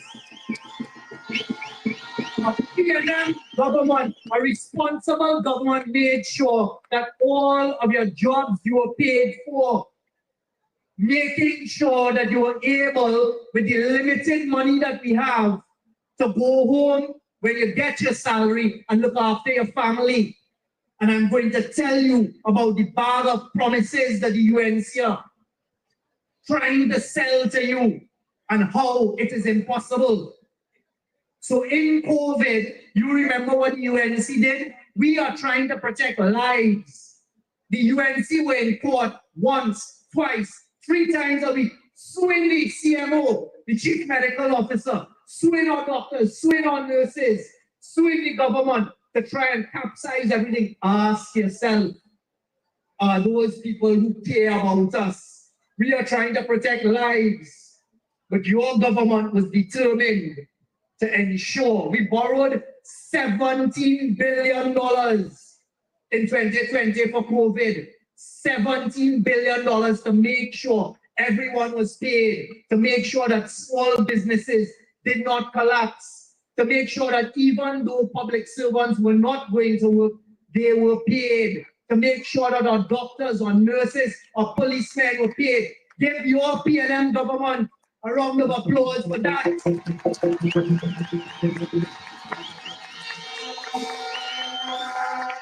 Because you see, brothers and sisters, this is what a responsible government does. This is not a government that was putting its hands in NGC pocket and stealing $14 to $15 billion of cash. This was a government that was determined to make sure our children could go to school. I remember my colleague, the Minister of Education, how difficult it was for her to make sure that the schools were still teaching. We had to go out and compete with the rest of the world to get laptops, to get tablets, to make sure that the children who didn't have could get so they could go to school. And whilst that is happening, Kamala Prasad, the Cessor, and the bunch of them were trying to upset everything. It cost us almost $30 billion in court fighting, and we won every case on your behalf. But why would somebody who wants to lead Trinidad and Tobago put your lives at risk? The energy sector, you have heard how the energy sector pays for everything. I understand that it is difficult sometimes to appreciate what the energy sector means for us. So tonight, let me tell the population what that oil and gas does for each and every one of us in Trinidad and Tobago. It pays the bills. The oil and gas money pays the bills. It's money from the energy sector that pays for free education. It pays for the school feeding program. It pays for free healthcare. Just look behind you at the San Fernando Hospital, that any of us could go there and get free healthcare. You get medicine, or senior citizens and others, you get CDAP. Do you know how expensive those medicine, those drugs would be if it had to come out of your own pocket? But this PNM government made sure to fight harder for you, to make sure we got more money from the energy sector, even though production was going down. So meaning that we are producing less oil and less gas. And I will speak about what we did in the energy sector in a detail on another night. But what I want to tell you tonight is that money from the energy sector pays for the public servant salaries. It pays our CPEP workers. It pays our URP workers. It pays all of the workers who are employed by the government of Trinidad and Tobago. It pays for electricity. It pays for our food cards. Our food cards that our vulnerable citizens depend on. It pays for the police, the nurses, the doctors, the prison service, the firemen. That is what the energy sector pays for. And when we were out there fighting for the last 9.5 years, it was on your behalf. It was on behalf of the country and the citizens of Trinidad and Tobago. I was there with Dr. Rowley in 2018 when we took the hard decision to take on a fight with those people who are using our gas, the big oil and gas companies, and to tell them, we want more money for our gas. So when you're listening to the UNC and their promises, they did nothing to improve Trinidad and Tobago and what we get in the energy sector. but they want people to vote for them. And I'm going to come to the bag of goodies because it is frightening. Trinidad and Tobago, when I tell you tonight, the work that I've done over the last few days, along with my colleagues, the Minister of Finance, the technocrats of the Ministry of Finance, and consulting with other independent economists. And I tell you what Kamala Prasad, the Cesar, and the UNC's plans are, their bag of lies are, what it is going to do to our country. You will be shocked, and on the 28th of April, you will make sure that everybody you know goes out after saying your prayers on the 28th of April to the polling station and votes for the PNM.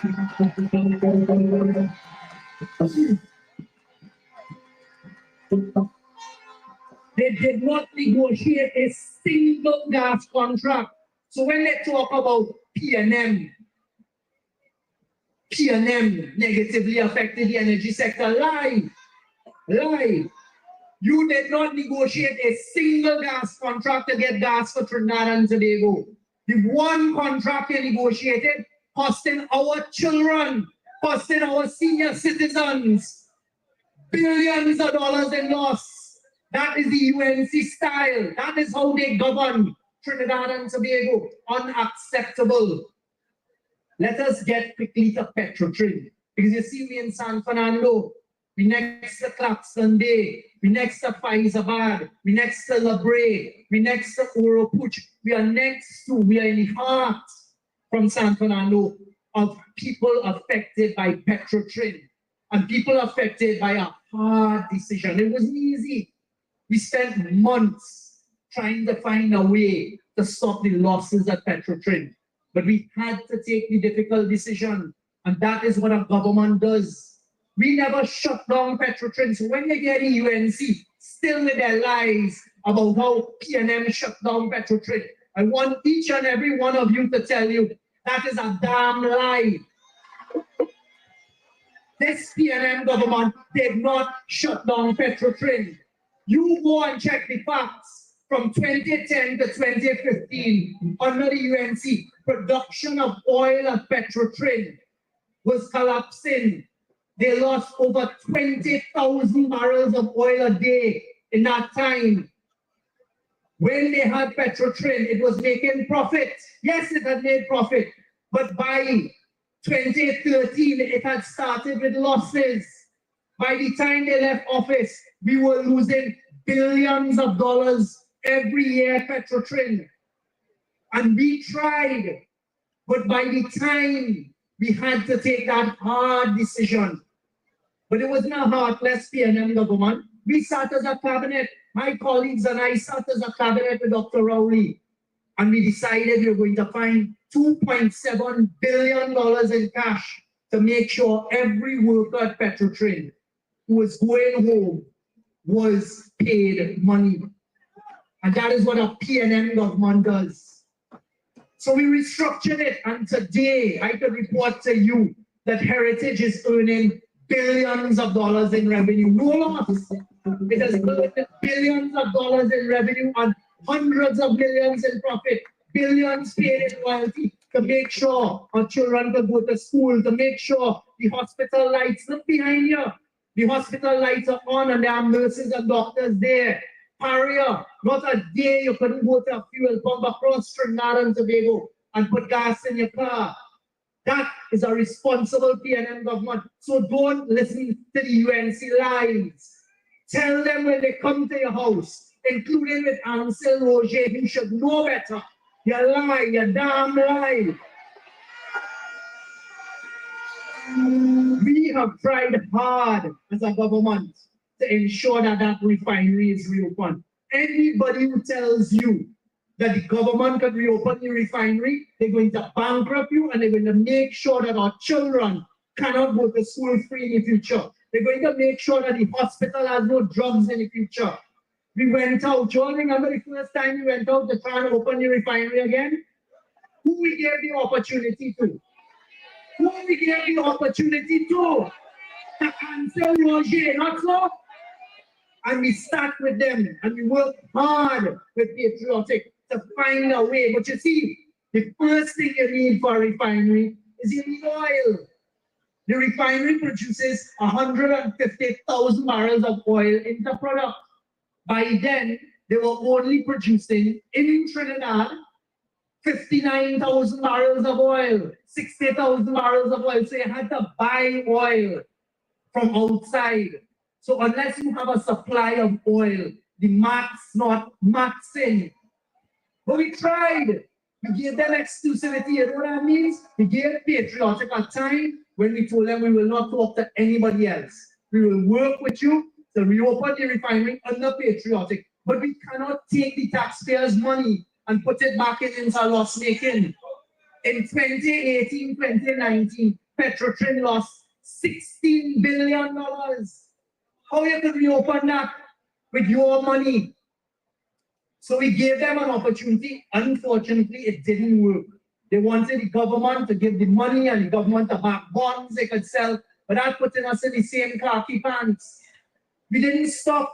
Every time Dr. Rowley and myself went outside of Trinidad and Tobago, at every opportunity, we told people, we have a refinery in Trinidad. If you have crude oil, come to Trinidad and we see the refinery. We went through another process. Unfortunately, that failed too, because the people at the last minute couldn't do it. We have just completed a third process. Trinidad and Tobago, people at San Fernando, people in Claxton Bay, people in La Brea, people in Point Fortin, people next to San Fernando and around San Fernando.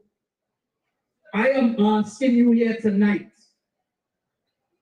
as a responsible member of the PNM government, given the duty to work with my colleagues as we lead Trinidad and Tobago. Listen to this. We have found, not us, to invite the world. It has now thrown up a Nigerian company called Owando. This Nigerian company, before I get to that, you all remember Jindal from India? You all remember Jindal from India? Mr. Jindal, that the UNC attacked, and that the UNC bad talk and attacked, is now the largest steel producer in the world. One, search it. He is the most successful steel producer in the world. What did Kamal Prasad, the Cesar, them do? Anything for your interests? If they had the opportunity for Jindal to reopen the refinery, what they did? They attacked his reputation. And they have the audacity, they have the gall, they have the belly to talk about corruption. You see the people that they're attracting to them now? You see the people that they're pulling inside now? People who have all sorts of questions to answer? Is that who we want to put in government? So they run Mr. Jindal. Mr. Jindal's mother is the fourth richest woman in the world. The fourth richest woman in the world. He is now the most successful steel maker in the world. And they ran them. UNC ran them. Sandals was coming to Tobago. We could have had sandals and beaches there now that your PNM government worked for to bring them. Who ran them?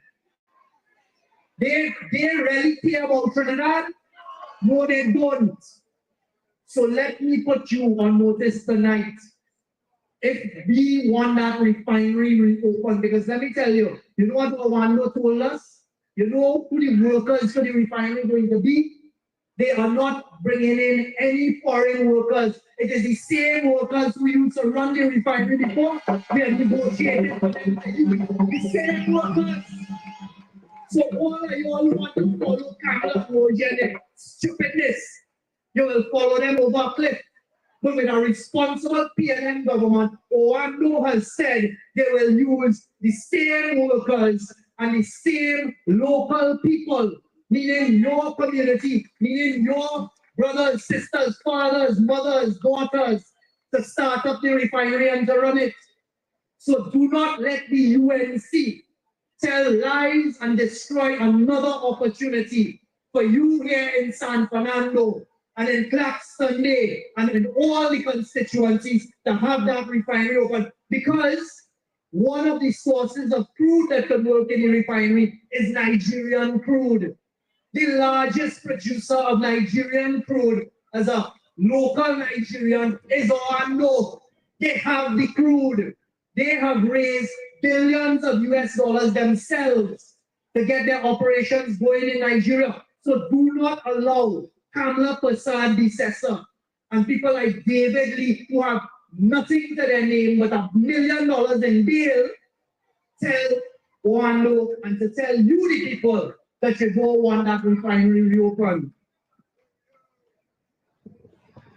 People, tonight, my message to Trinidad and Tobago is, if UNC wins, you lose.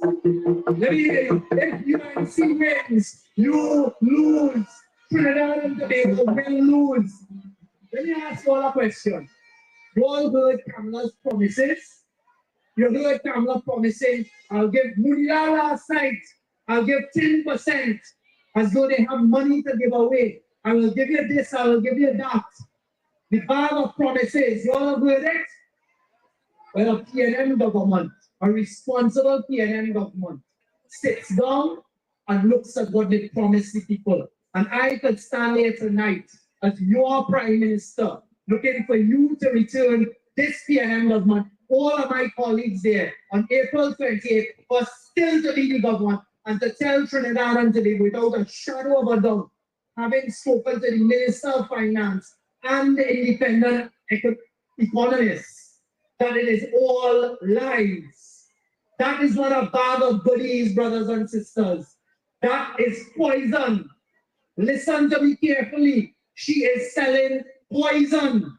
It is going to destroy Trinidad and Tobago. I will come here loosely tonight and tell Trinidad and Tobago that I live here, I was born here, I grew up here, I fighting for Trinidad and Tobago hard for the last 9.5 years in government and for many workers and people before that. So I stand here tonight telling you, as a citizen of Trinidad and Tobago, as a member of a responsible PNM government that has built a good platform for Trinidad and Tobago, what the UNC is offering and telling you they will do, slashing corporation tax, getting rid of property tax, giving 10% to 14% in back pay, it is going to destroy Trinidad and Tobago. And I am going to show you tonight how it will destroy it. Because I am not like them. I don't get up on a platform and lie. I don't get up on a platform and attack people who are defenseless. I don't get up on a platform and tell lies on people who are not in the political arena. That's their style. But I am warning the population tonight, do not let Kamala predecessor and the UNC destroy us. You see how many people from the UNC, sensible people who care about Trinidad and Tobago are leaving. You see that on a daily basis. People, I want you to take careful note of who they are attracting. It seems to me that the people that the UNC are welcoming, the people who are getting seats to run for, are people that have trouble with the law and are people who have police looking for them. They have a single PNM candidate out of 41 top-class citizens who the police looking for. Not one. So I say this tonight. People who are part of the problem could never be part of the solution. People who are part of the problem could never be part of the solution. So as a responsible PNM government, as a government that cares about you, it's easy for them to stand up in front of the mic and say, I care about you, I will give you this, I will give you that. You haven't heard one single plan as to how they are affording to give it to you. Not one plan have they said, this is how I will raise money to pay for this or to pay for that. Your government has proved over the last 9.5 years, we know how to manage the economy of Trinidad and Tobago. We know how to make sure that the people who are most vulnerable get that help. Remind yourself of COVID. They will tell you all sorts of things that the PNM don't care about. Not true. Because you see, you have to look after the people's bank account. You can't go and put your hand in the bank account the way they did. So let's get to the bag of lies and the poison. What we have done in the last 9.5 years, and I want to thank former Prime Minister Rowley, the Minister of Finance, former Minister of Finance, Colin Inwood, and all those who worked hard to ensure we stayed out of the IMF. I don't think many people remember what it is like to be under the IMF.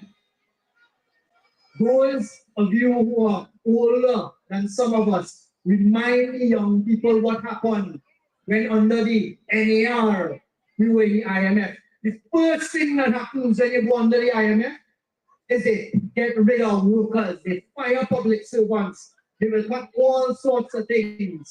We have also fought hard, and I gave the country a commitment today, speaking to the chambers of commerce, and I am giving you a commitment tonight as the Prime Minister, that we are going to continue fighting hard to maintain the US dollar where it is at 6.8, 6.9 to 1. 6.8, 6.9 TT dollars to 1. And I'm going to tell you what their plan is. Because you see, when they say you're going to float something, it has a lot of devastating, it does affect us all over. So let me tell you how you run a country, because they missed this lesson. The first thing you have to do is you have money that you earn, so it's like you get your salary. Your salary is $1,000. If you spend $1,500, you're in trouble. But a government has the ability to borrow that extra $500. And what you call that is a deficit. Because the government is making money and paying loans over time. Trinidad and Tobago has run deficit budgets, meaning we spend more than we earn since 2006. There have only been 2 years where we made more than we earned. So the UNC came in 2010. The annual budget in 2010 was $43 billion. In 2010, the country was spending $43 billion. By the time they left office, they had taken the budget up to $65 billion. But the revenue wasn't supporting it. So they were already borrowing and taking money. I told you about the $14 billion on MGC. Any cent they could find, and you didn't see anything good from it. Don't forget that. They increased expenditure by $21 to $22 billion a year. That is irresponsible. But PNM came in difficult times in 2015. We had to cut what we could cut. We had to reduce where we could reduce. But we made sure people still had jobs. It's not easy. I know the young people. Are looking for more employment. Minister Cummings has a ministry called the Ministry of Youth Development and National Service that we have put hundreds of millions in. Give him a round of applause for what he's achieved. Minister Beckles out of the Ministry of Planning and Development, being responsible, sitting down with the Minister of Finance, working out how much money could be spent on developing Trinidad. But let me get back to the point. By 2024, our last budget in 2024, our revenue was $47 billion. We spent 54.6. So we had a deficit of $7.6 billion, right? In 2025, our revenue was $54 billion. We had a total expenditure of $59.7 billion, meaning we had a deficit of $5.7 billion. So it means that you could not afford to give much more. What you have to do with that is make sure that people get their fair share. Now let's get to what they intend to do, right? Because if you're not increasing revenue, when you manage the energy sector, the one deal you negotiated cost us billions in losses. So you're not increasing, you're draining, you're costing us money. They could not negotiate a single better gas price. And don't listen to them, you have to wait for the contract to expire. Because we came in 2018 Energy on Spotlight under Dr. Rowley, and we negotiated. I negotiated with the support of my colleagues. And what we negotiated earned, I could tell Trinidad and Tobago here tonight, from the time we negotiated in 2018 to date, we have earned $38 billion in additional revenue. $38 billion. That is a PNM government. So ask yourself, tonight, United States President Trump put tariffs across the world on countries. Trinidad got 10%, Guyana got 38% tariff. Ask yourself, Trinidad and Tobago, ask yourself, PNM, who do you want? Who do you trust? Who do you want to give the responsibility to go and sit down and negotiate on behalf of Trinidad and Tobago? Who has done that for you for the last 9.5 years? And I can stand here tonight and tell you, as a result of what I did, as a result of what the PNM government did, we earned $38 billion we would not have. So let me tell you, what they're promising you is impossible to pay for. I want to touch first of all on the Baba lines, because it will end up bankrupting. Listen to me carefully tonight. It will bankrupt Trinidad and Tobago. I am going to show you tonight, brothers and sisters, I am going to show you on Trinidad and Tobago tonight how that bag of poison is going to bankrupt Trinidad and Tobago. And this is irrefutable evidence. I've already told you, and you know, they haven't come forward with one way to make more money.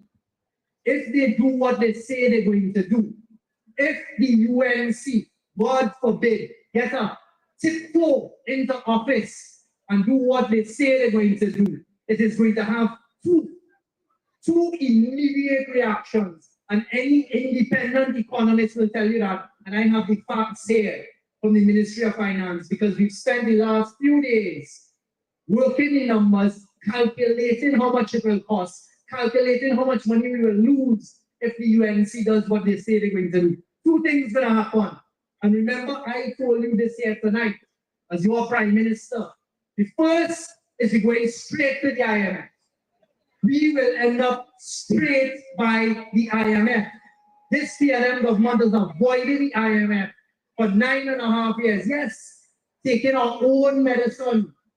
You heard Dr. Rowley tell us it is better we take our own bitter medicine than the IMF do it. We have not laid off a single public servant.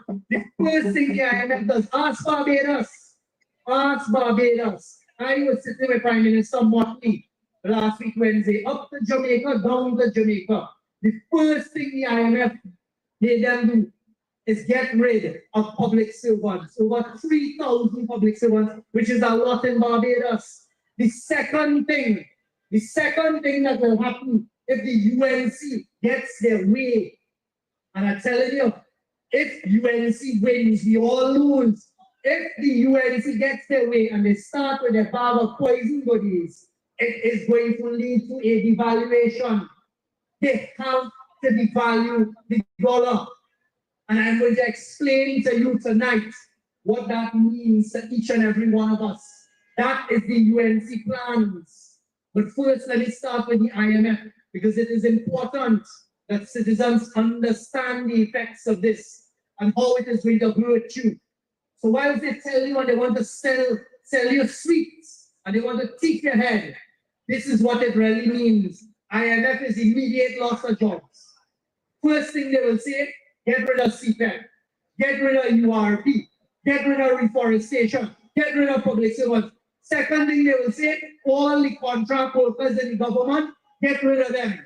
That is where the UNC wants to put you. Loss of contract positions.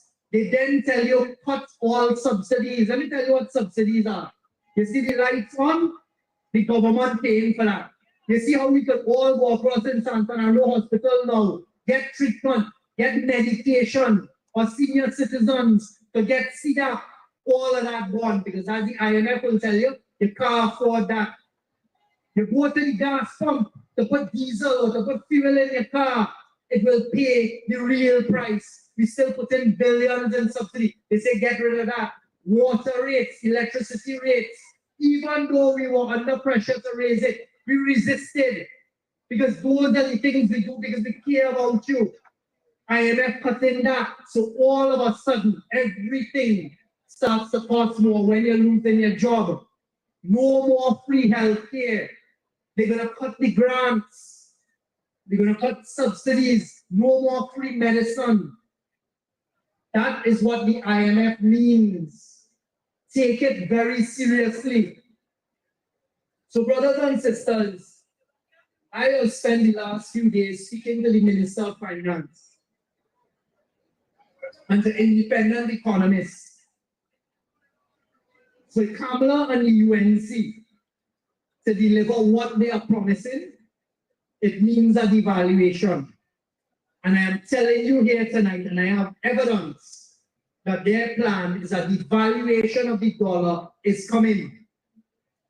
The IMF and the World Bank, if you go back and check their reports on Trinidad, have been saying you need to float the dollar. They've been saying to the PNM government, you cannot keep your dollar at 6.8, float it. For 10 years, this PNM government has fought tooth and nail to make sure this isn't done and to keep it at 6.80. So $6.80 TT for $1 US.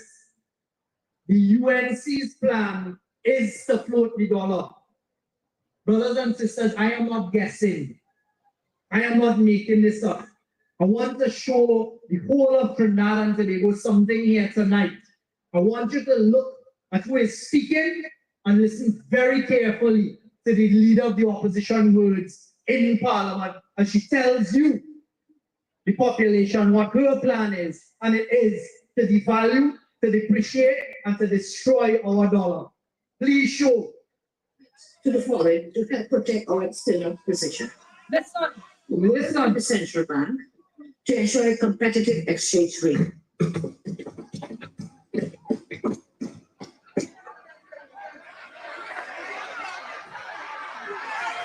The Minister of Finance will work with Central Bank to make sure that our exchange rate is competitive, eliminating the current dirty managed float and allowing market forces to operate within a crawling band. That Stop. You heard Kamala Prasad, the assessor, say they're going to eliminate it and float the dollar, and she called it dirty. That is their plan. And let me show you, I have a document here tonight. A document. The UNC's National Economic Transformation Master Plan for 2020 to 2025. The UNC's plan in black and white. And it says, listen to the words of the UNC. A new UNC government will commit to the following. Work with the central bank to ensure a competitive exchange rate. For those who don't understand what that means to devalue our dollar. She goes on to say the UNC plan for 2020 to 2025. The Ministry of Finance under the UNC will work with the central bank to ensure Trinidad and Tobago's exchange rate is competitive, eliminating the current dirty managed float and allowing market forces to operate. You hear how the UNC is speaking about our dollar? They want to eliminate the dirty managed float.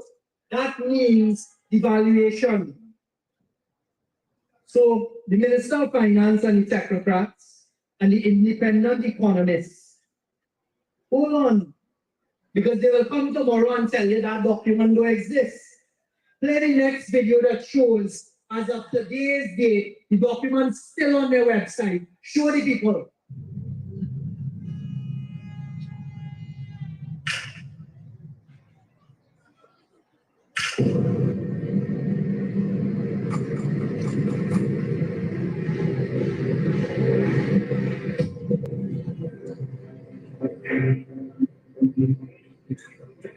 Eliminating the current dirty managed growth and allowing market forces to operate within it. So you see, I stand here tonight without fear of contradiction and tell the population of Trinidad and Tobago that the UNC's bag of poison that they're promising people and trying to fool people with is going to lead us straight to the IMF. And you heard their leader in a document that they have set up as their plan that they're going to devalue the dollar. So I sat with the economists and I said, what is it going to devalue to? How can they afford this that they're promising? I stand there today and warn Trinidad and Tobago that if the UNC gets into power on April 28, 2025, no matter what they say, they're going to devalue our dollars 15 to 1. 15 to 1. And let me tell you what 15 to 1 means, because that is the UNC's plan. Right now, flour costs right now $18.49. When they devalue it 15 to 1, it is going to cost $40.85. So from $18 to $40 for flour. Rice, 2 kilograms of rice costing $29 now.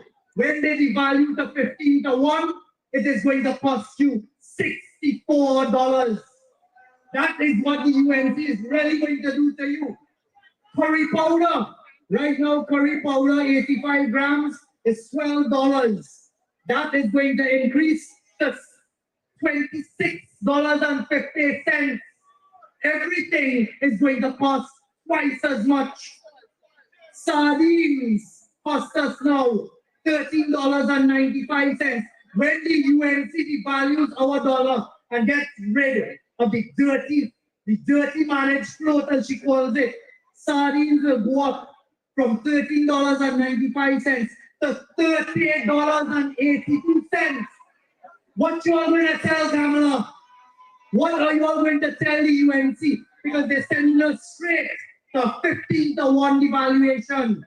Onion, a pound of onion costs us now $5.95. When the UNC devalues a dollar to 15 to 1, it is going to cost $13. So I am putting Trinidad and Tobago on notice tonight. Our flour, our rice, our potatoes, everything that is imported is going to more than double in price. And that is the UNC's plan, as you heard said right here, and as is in their document. And after that, the IMF coming in, slashing subsidies, attacking our workers. So you listen to them. You take their basket, take God out their thoughts with all that they tell you. And what you have to do, Trinidad and Tobago, is who has told the truth. Who has always come to the population and told you what the truth is, no matter how hard it is. It is this PNM government. It is this PNM government. So I am asking you here today to support me and the other 40 candidates from the People's National Movement, all of whom are quality candidates. We have young ones. We have some of the older ones with the experience. You have, like myself, in between, others, Nyangat Figoli, who have served 10 years in government. And when they ask, well, young, you've been there for 10 years, what you doing differently? When you're in charge, you can take different decisions. But I am not running away from what we did in 10 years. I have told you tonight some examples of how responsible we've been, how we've built and stabilized Trinidad. But I have told you tonight what is going to happen now. Let me take you to the bag of goodies. In 2015, the back pay we inherited when we came in, as they were on their way out, they always try to give away what they don't have.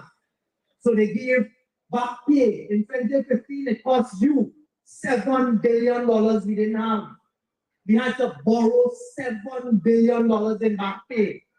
Tonight, just last night, You heard the UNC, a frontline speaker, Munilal, say they're going to start negotiations at 10%. You all know that? This government offered 4%. We took it to 5% because that's what we could afford. I am willing to look at it. As a new Prime Minister, I am willing to look at it and to see if there are ways we could help in other directions. But I know what we can afford and what we can't. Let me tell Trinidad and Tobago tonight what the UNC wouldn't tell you. If they increase by 10%, it is going to cost over $6 billion in back pay. I just told you we have a deficit budget where we are already $6 billion short. So add another 6, that's 12 billion short for back pay. And then you have to do that across the board. Every year, it will put on an additional $1 billion because they've increased by 10%. So you have to pay more every year. So it's going to cost an additional $1 billion. They say they will go up to 14. You all heard that? Let me tell you what the UNC will do to you, and that's why they're going to devalue the dollar. 14% in back pay is going to cost you, the taxpayers, $8.5 billion. $8.5 billion in back pay. And it's going to lead to an additional $1.5 billion to pay out every year. That is not responsible. No responsible government will do that to people. So do not buy their lies and their bag of poison. 15 to 1, don't forget that. 15 to 1. Your salary that is $3,000 will now be worth in real value $1,500. I go to the grocery, I still do my own groceries. This weekend I went to the grocery and I see how much more expensive it has become. So now let us take our $500 that now we get in $500 worth. Understand that same $500 because they can't give us more money. That same $500 can now only buy $200 worth of goods. So we can no longer buy the rice, buy the flour, buy the saltfish. No, you now have to choose. And that is where the UNC is sending us. They say they're going to reduce corporation tax. Every morning you open papers, you're going to slash corporation tax. You look at the television, on the radio, you're going to slash corporation tax because we care about you. You want to hear that? Let me tell you, slashing corporation tax by 5%, and who knows what the UNC will do, is going to cost us over $1 billion a year. So on the one hand, they want to increase your spending by billions, but they want to reduce the amount of money you earn by billions. They are going to bankrupt Trinidad and Tobago. And I stand here today as a concerned citizen who, just like you, has the right to vote.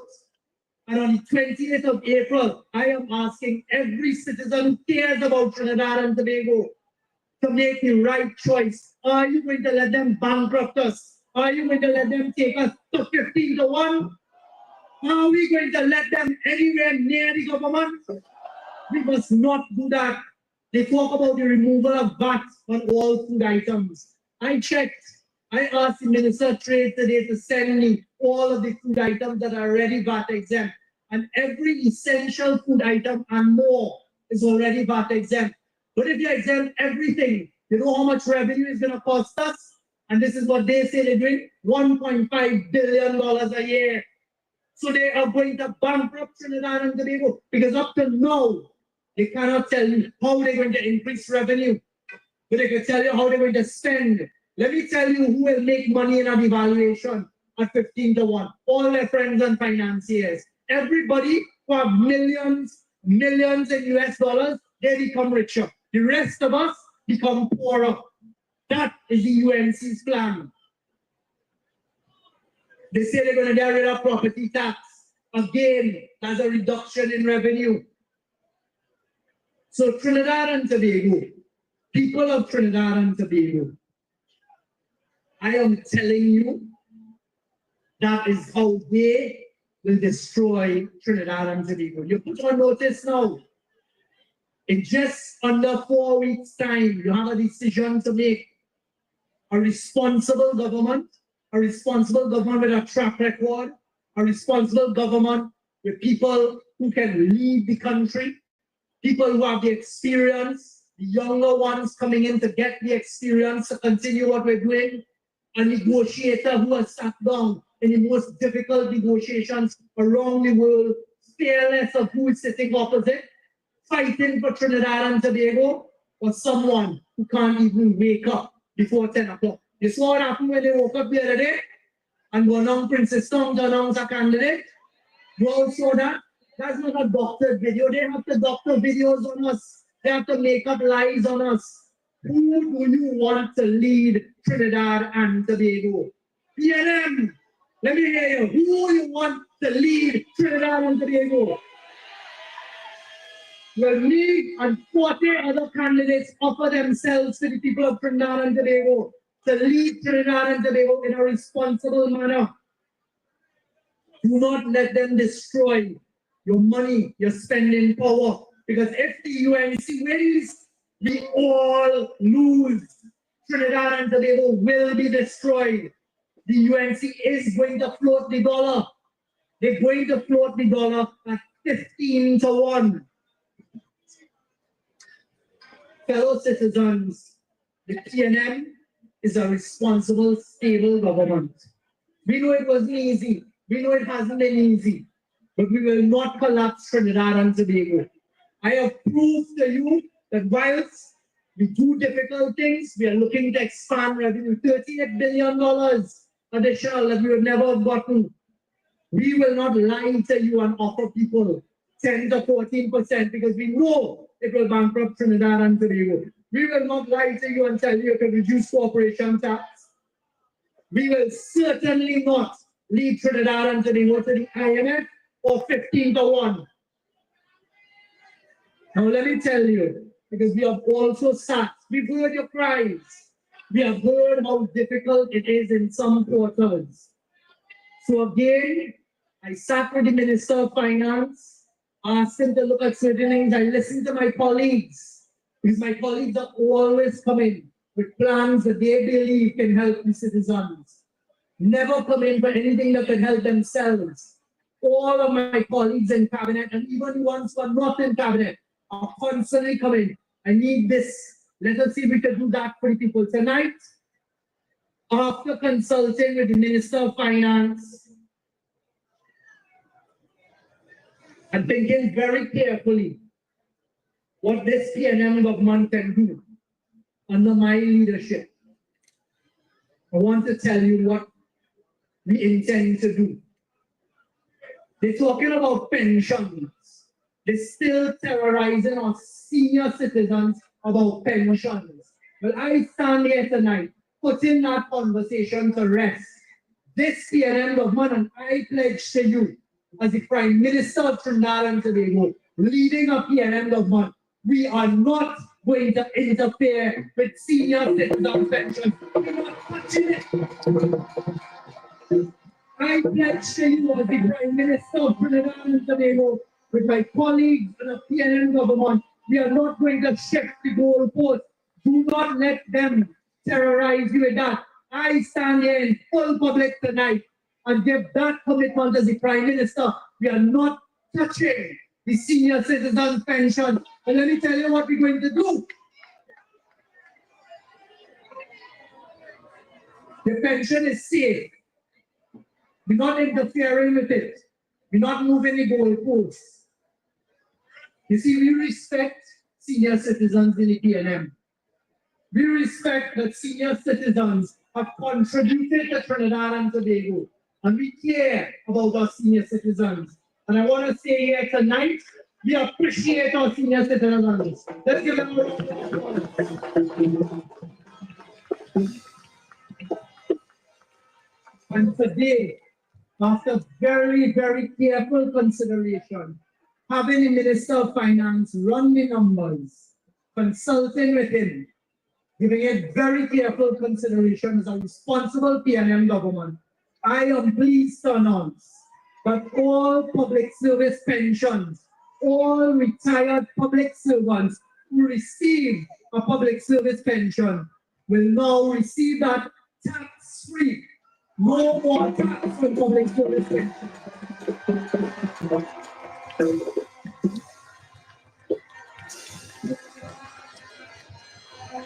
I am a member of Parliament. I hail from Porter State, North St. Anne's West. Let me hear you all.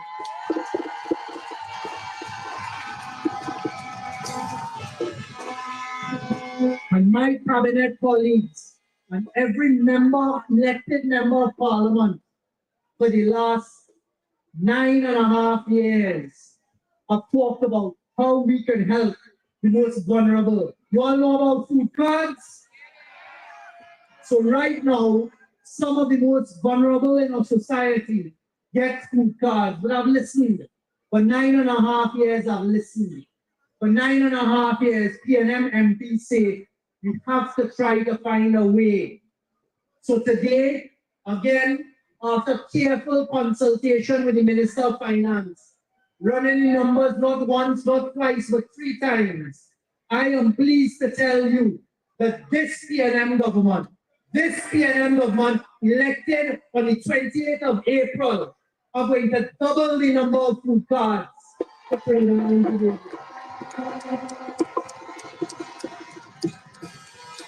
We are going to take the pain elsewhere, and we are going to immediately, when we're elected and we go to Parliament, we're going to get the money and we are going to double the number of food cards to help those less vulnerable in society.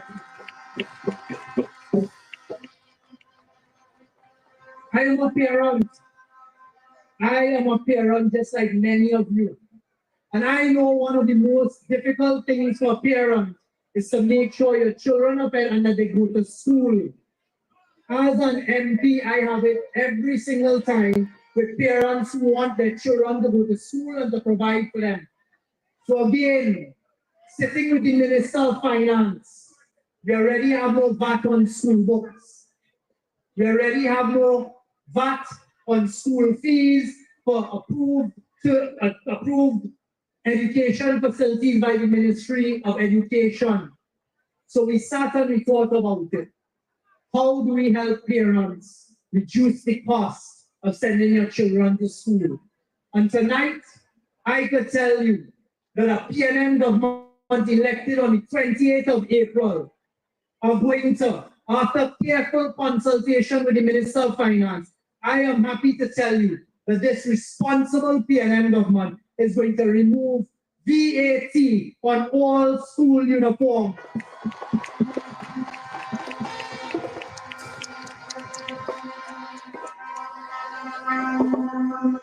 So you see, brothers and sisters, those are all things a responsible PNM government that has been in power for 10 years, knowing the difficulties, knowing how we have to work to make sure that the dollar doesn't get devalued, so your groceries don't go up and your salary doesn't become less. Those are just some of the things we're going to do to make sure that some amongst us are given that assistance. So work with us. Continue to work with a PNM government to keep Trinidad and Tobago away from the IMF. We will continue to take our own medicine, but we're not going to the IMF under PNM government. We will continue to fight hard to maintain our dollar where it is against the US dollar. You will continue to have a leader who is prepared to sit down across the table from anyone in the world and to fight on your behalf, because I am afraid nobody. And we will tell them that we're ready, and we are responsible PNM government. So we're ready, and we are responsible in government. We will not allow Trinidad and Tobago to be destroyed by Kamala predecessor and our pickup side. We will continue as a PNM government that is ready and responsible in government to build on our foundation. Join me, join my 40 colleagues as we write a new chapter. As we build Trinidad and Tobago. Join me as I say,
Well, you know that when you broadcast, when people don't want to leave, people don't want to leave. And they are here and they're not going away.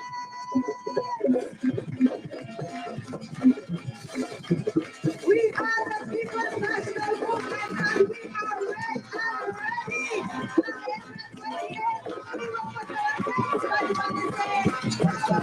are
Let's keep it going now. Let's keep it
Next Monday, when I come back up to Lagos.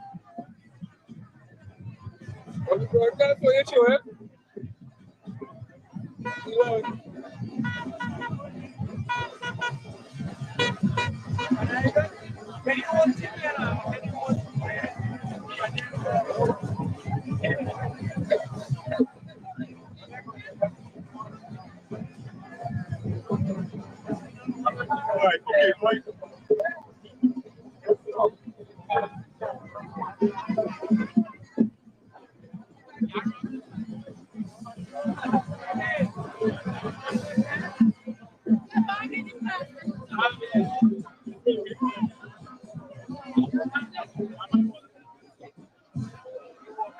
Well, I had to actually come out with noise, real noise. Well, definitely ain't no party like a PNM party.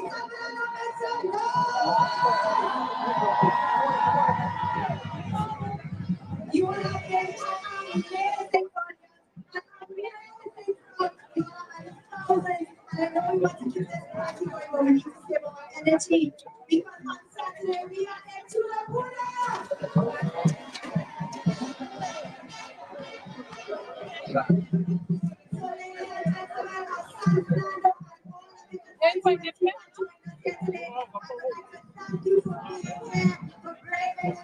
For joining in the celebration.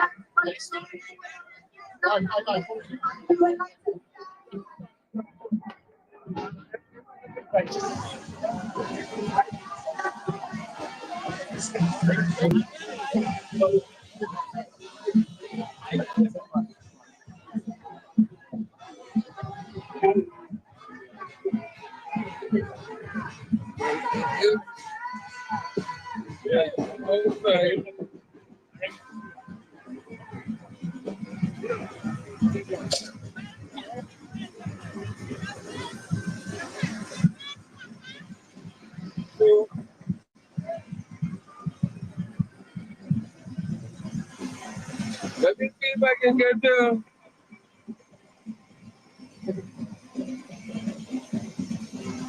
let me see if I can get to talk to one or two before we dive out.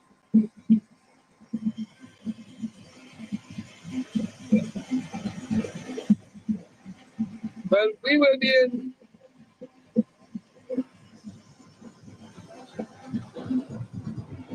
July.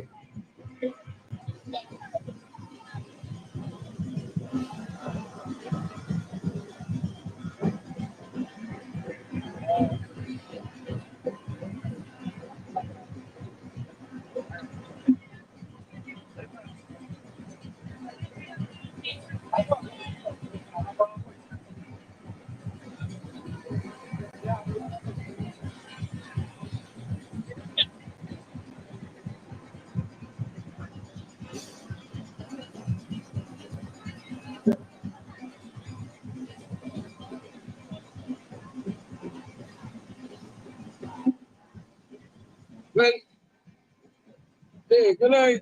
Hi, good night. Well, I get to meet you again. Well, I try to call your campaign manager. Well, I live Fearless Warrior here. I live, I'm streaming live, I'm streaming the whole meeting. Right.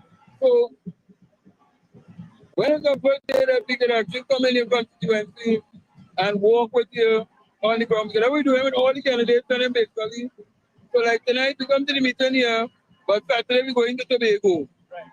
But Saturday and Sunday, and then we walk into that. We walk every single day. So any day you want to join us, you're more than welcome. Tomorrow we are walking, and Friday on nomination day, of course, we have the nomination day festivities. But also we have our meeting in Samana because the work continues. So Friday evening we are in Samana in the junction. It's a public meeting, so you're more than welcome to join us at that meeting. In Samana. Yeah. So like Samana Junction is where again? Yeah. So you just take the Guayco Samana Road and head straight into Samana and you will find us. You can't miss the meeting. So I know some part, but you see you call out over there? Just on a drive straight. Just keep driving until you reach the meeting. Until you reach it? Yes. All right. But what is your thoughts on the crowd that came out tonight to support the candidates and also to send a strong message to the UNC that hey, PNM is not dead? What are your thoughts? Well, as you could have seen, the crowd is in its thousands. And there was some inclement weather which had the potential to send people home, but apparently the people's dedication to good governance is stronger than any weather. And so, we still have thousands of people here on Harris Promenade in San Fernando. It is a testament not only to the good work that the MPs for San Fernando East and West are doing, the Honorable Parasal Rawi and the Honorable Brian Manning, but it's also a testament to the mood of the country, to the temperature of the political climate. It shows that the PNM is still the premier political party, not only in Trinidad and Tobago, but in the region. And it is truly a national party. If you were to look around, the faces that you see, the wide variety of people that are here, it shows that PNM is truly still a national party. In fact, it might be getting even more so a national party now. In respect of the messages sent to the UNC, the truth is, the PNM is not about sending messages to the UNC. Rather, it's about communicating the truth to the people of Trinidad and Tobago. So I don't believe that a message was sent to the UNC. I believe a message of truth, an honest account for where we are as a country, what has happened for the last 9.5 years, and where we intend to be in the next 5 years, is what was translated to the population tonight. And in respect of what was said about UNC, it was to show that the PNM is not about these empty promises and assurances that we cannot keep, or that will further jeopardize the economy and therefore the longevity of the betterment of people of Trinidad and Tobago. In fact, what the Prime Minister has done is he has looked at what is on offer by the UNC, he has met with his team, and he has considered the viability of what they have to offer. And what he has disclosed to the population tonight is none of the promises that the UNC have given up, delivered on their platforms, are real promises or are promises that, if delivered, will actually be in the best interest of the people. It is easy to say, I'm going to give you this and I'm going to give you that, but the question that anybody has to ask, even in your own home, is how do you pay for the things that you say you're going to give people? That is a question that we all have to answer. We all have our paycheck. We want to give our children more and more. The question is, how do we afford it? And if you afford it once or if you afford it twice, can you afford it sustainably? Or is it going to put you in a financial position where the long-term effect is so deleterious that we would have in fact taken several steps backwards while trying to take a half step or a quarter step forward? So that is really what I believe the PNM message to be. Yes, it is nice to give and give and give, but one must figure out how do you pay for this and how do you make it sustainable for the people of Trinidad and Tobago. It's not only about those of us who are working now or in the working class now. We have to consider what about the younger people, the generation upcoming, those who are in secondary school, those who are in primary school. That is really where the need for sustainable economic management comes in. All right. Well, I don't want to keep it too long because I know you want to go to the constituent. Well, I can talk all night, you know.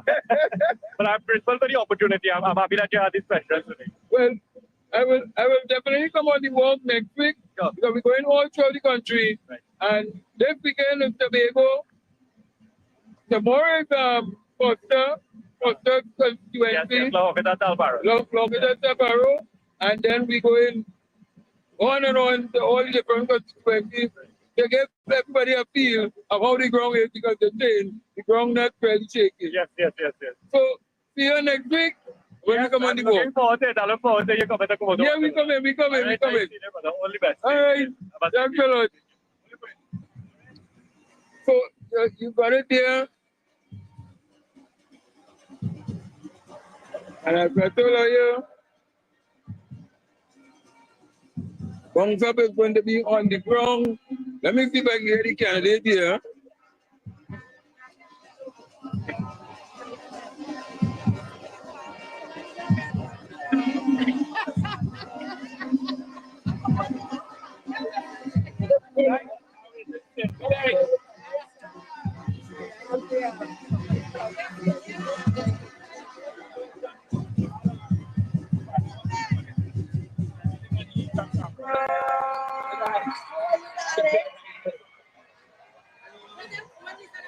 I think they went across there.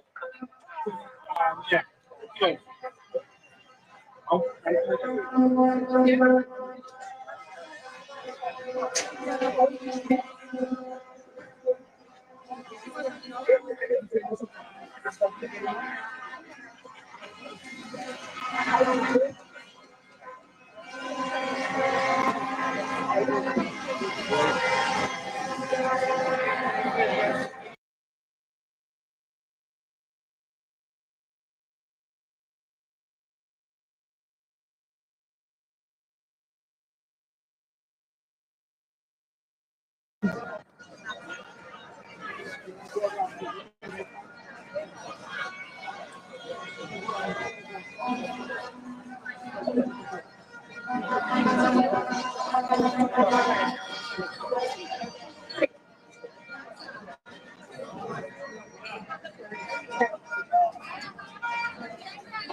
Is one back again, do not?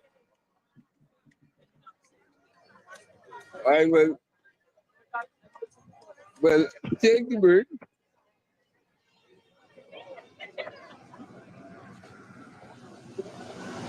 Take the break and we will come back in and wrap up.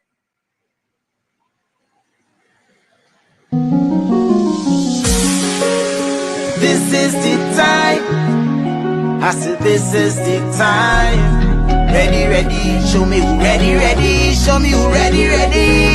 This is the time, this is the place. The future is here, no time to waste. We build on the strength of those who trod this road before. Coming again, cause I feel the light shining so bright in the heart and we soul. Red, black and white, together we strong. Come sun, come rain, cause it's blood in we veins. We all are the same. You don't know we red already. Innocent already. Tell them we all in, we all in, we all in. Don't know we red already. Innocent already. Tell them we all in, we all in, we all in. Oh, tell them we all in. Oh, just tell them we all in. Oh, tell them we all in. Tell them we all in. Tell them we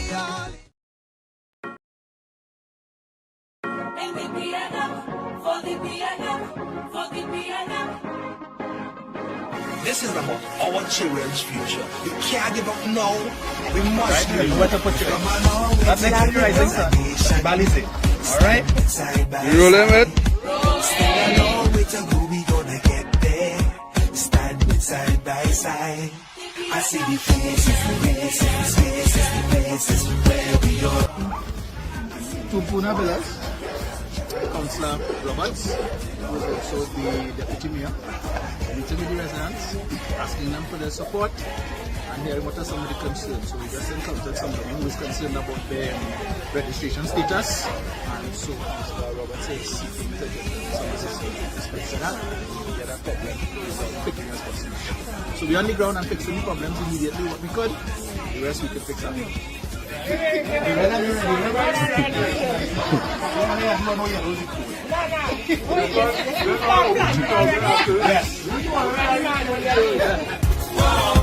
say we're gonna get there.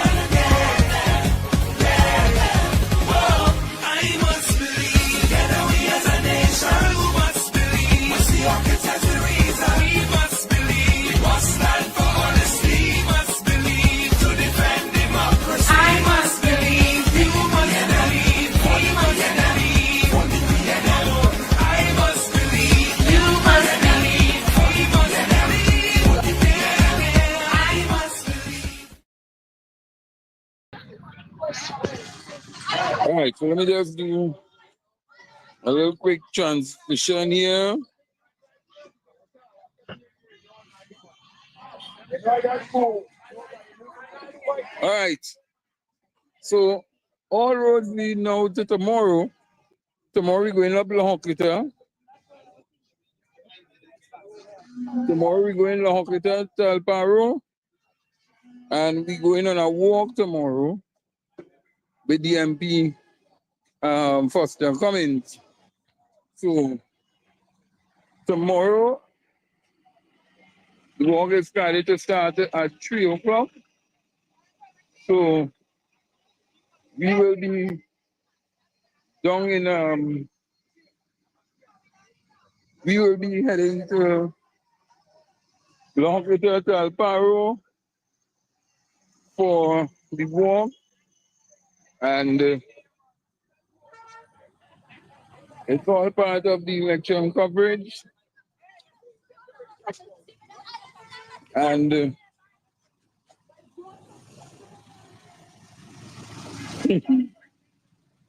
it's all part of the election campaign coverage. And we at Bounce Up here, Bounce Up Central Media Network, is going to be bringing to you live. Now, we did have some rain, and I see rain setting up again to fall. So, but you did hear some of the goodies that was looking to be put in place. Should the government retain the power? And so you could look out for that. No rest for the wicked. And no rest for the wicked. So we do have to go and walk. And we do have to, some of the candidates have already left, some one for one or two little mingle. But it's all good. And yeah, tomorrow at 3 o'clock. So director, you will put it up. We're heading to Foster's constituency tomorrow at 3 o'clock. And you never know, I may have a special guest with me in studio, well, on the walk actually, as part of my panel. One of my persons who I'll be having a discussion. So, as a living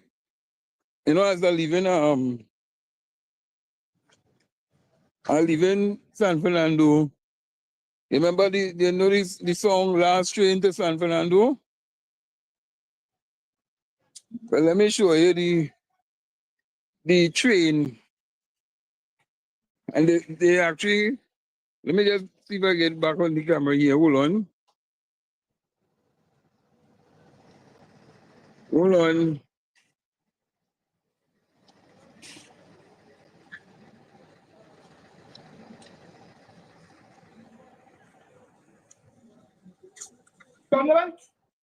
When you Last Train to San Fernando.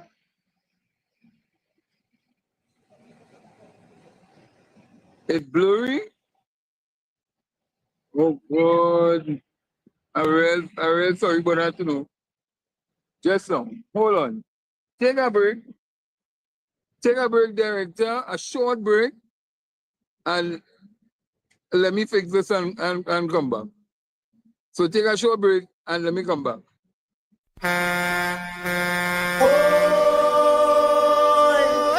PNM coming.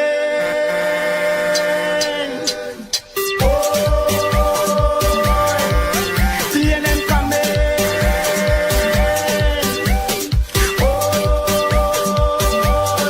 PNM coming.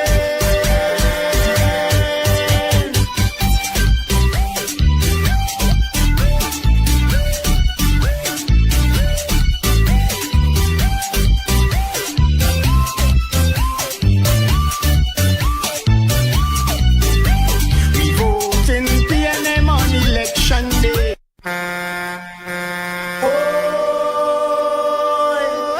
PNM coming.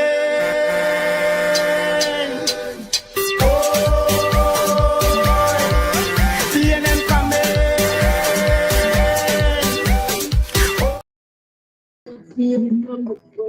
All right, so you seen it better now? Just tell me if you've seen it better because the rain come down now. So I don't want to stay too long in the rain. You seen it better now?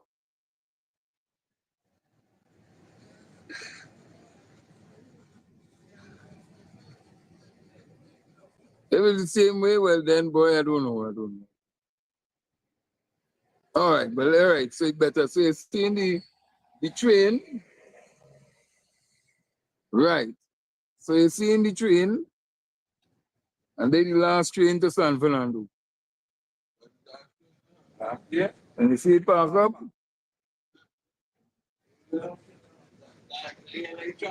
Yeah, let it truck.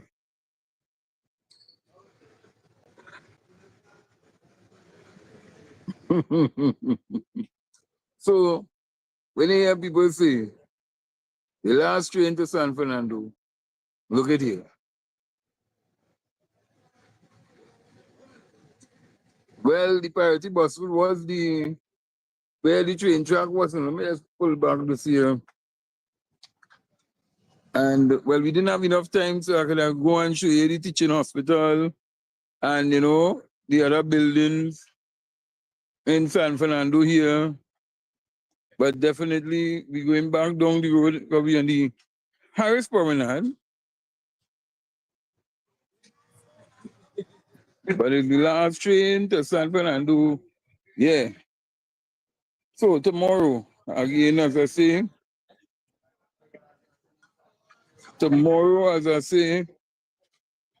we going all roads leading to Foster constituency. And we're going to a little walkabout with him tomorrow afternoon.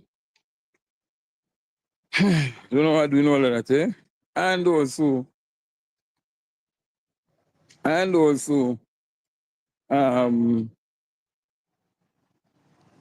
we hitting the island of Tobago.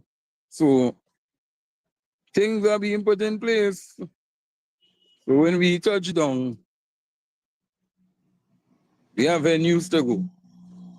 Now it's minutes 11 now. So a lot of people are looking to get back and get out town. So I will wrap up this today. Right? I'll wrap up this. Thanks to all the people who came on, watch on, and Yeah.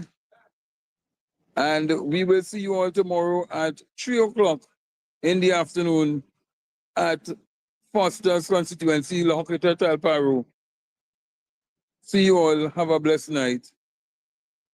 Enjoy the rest of your evening.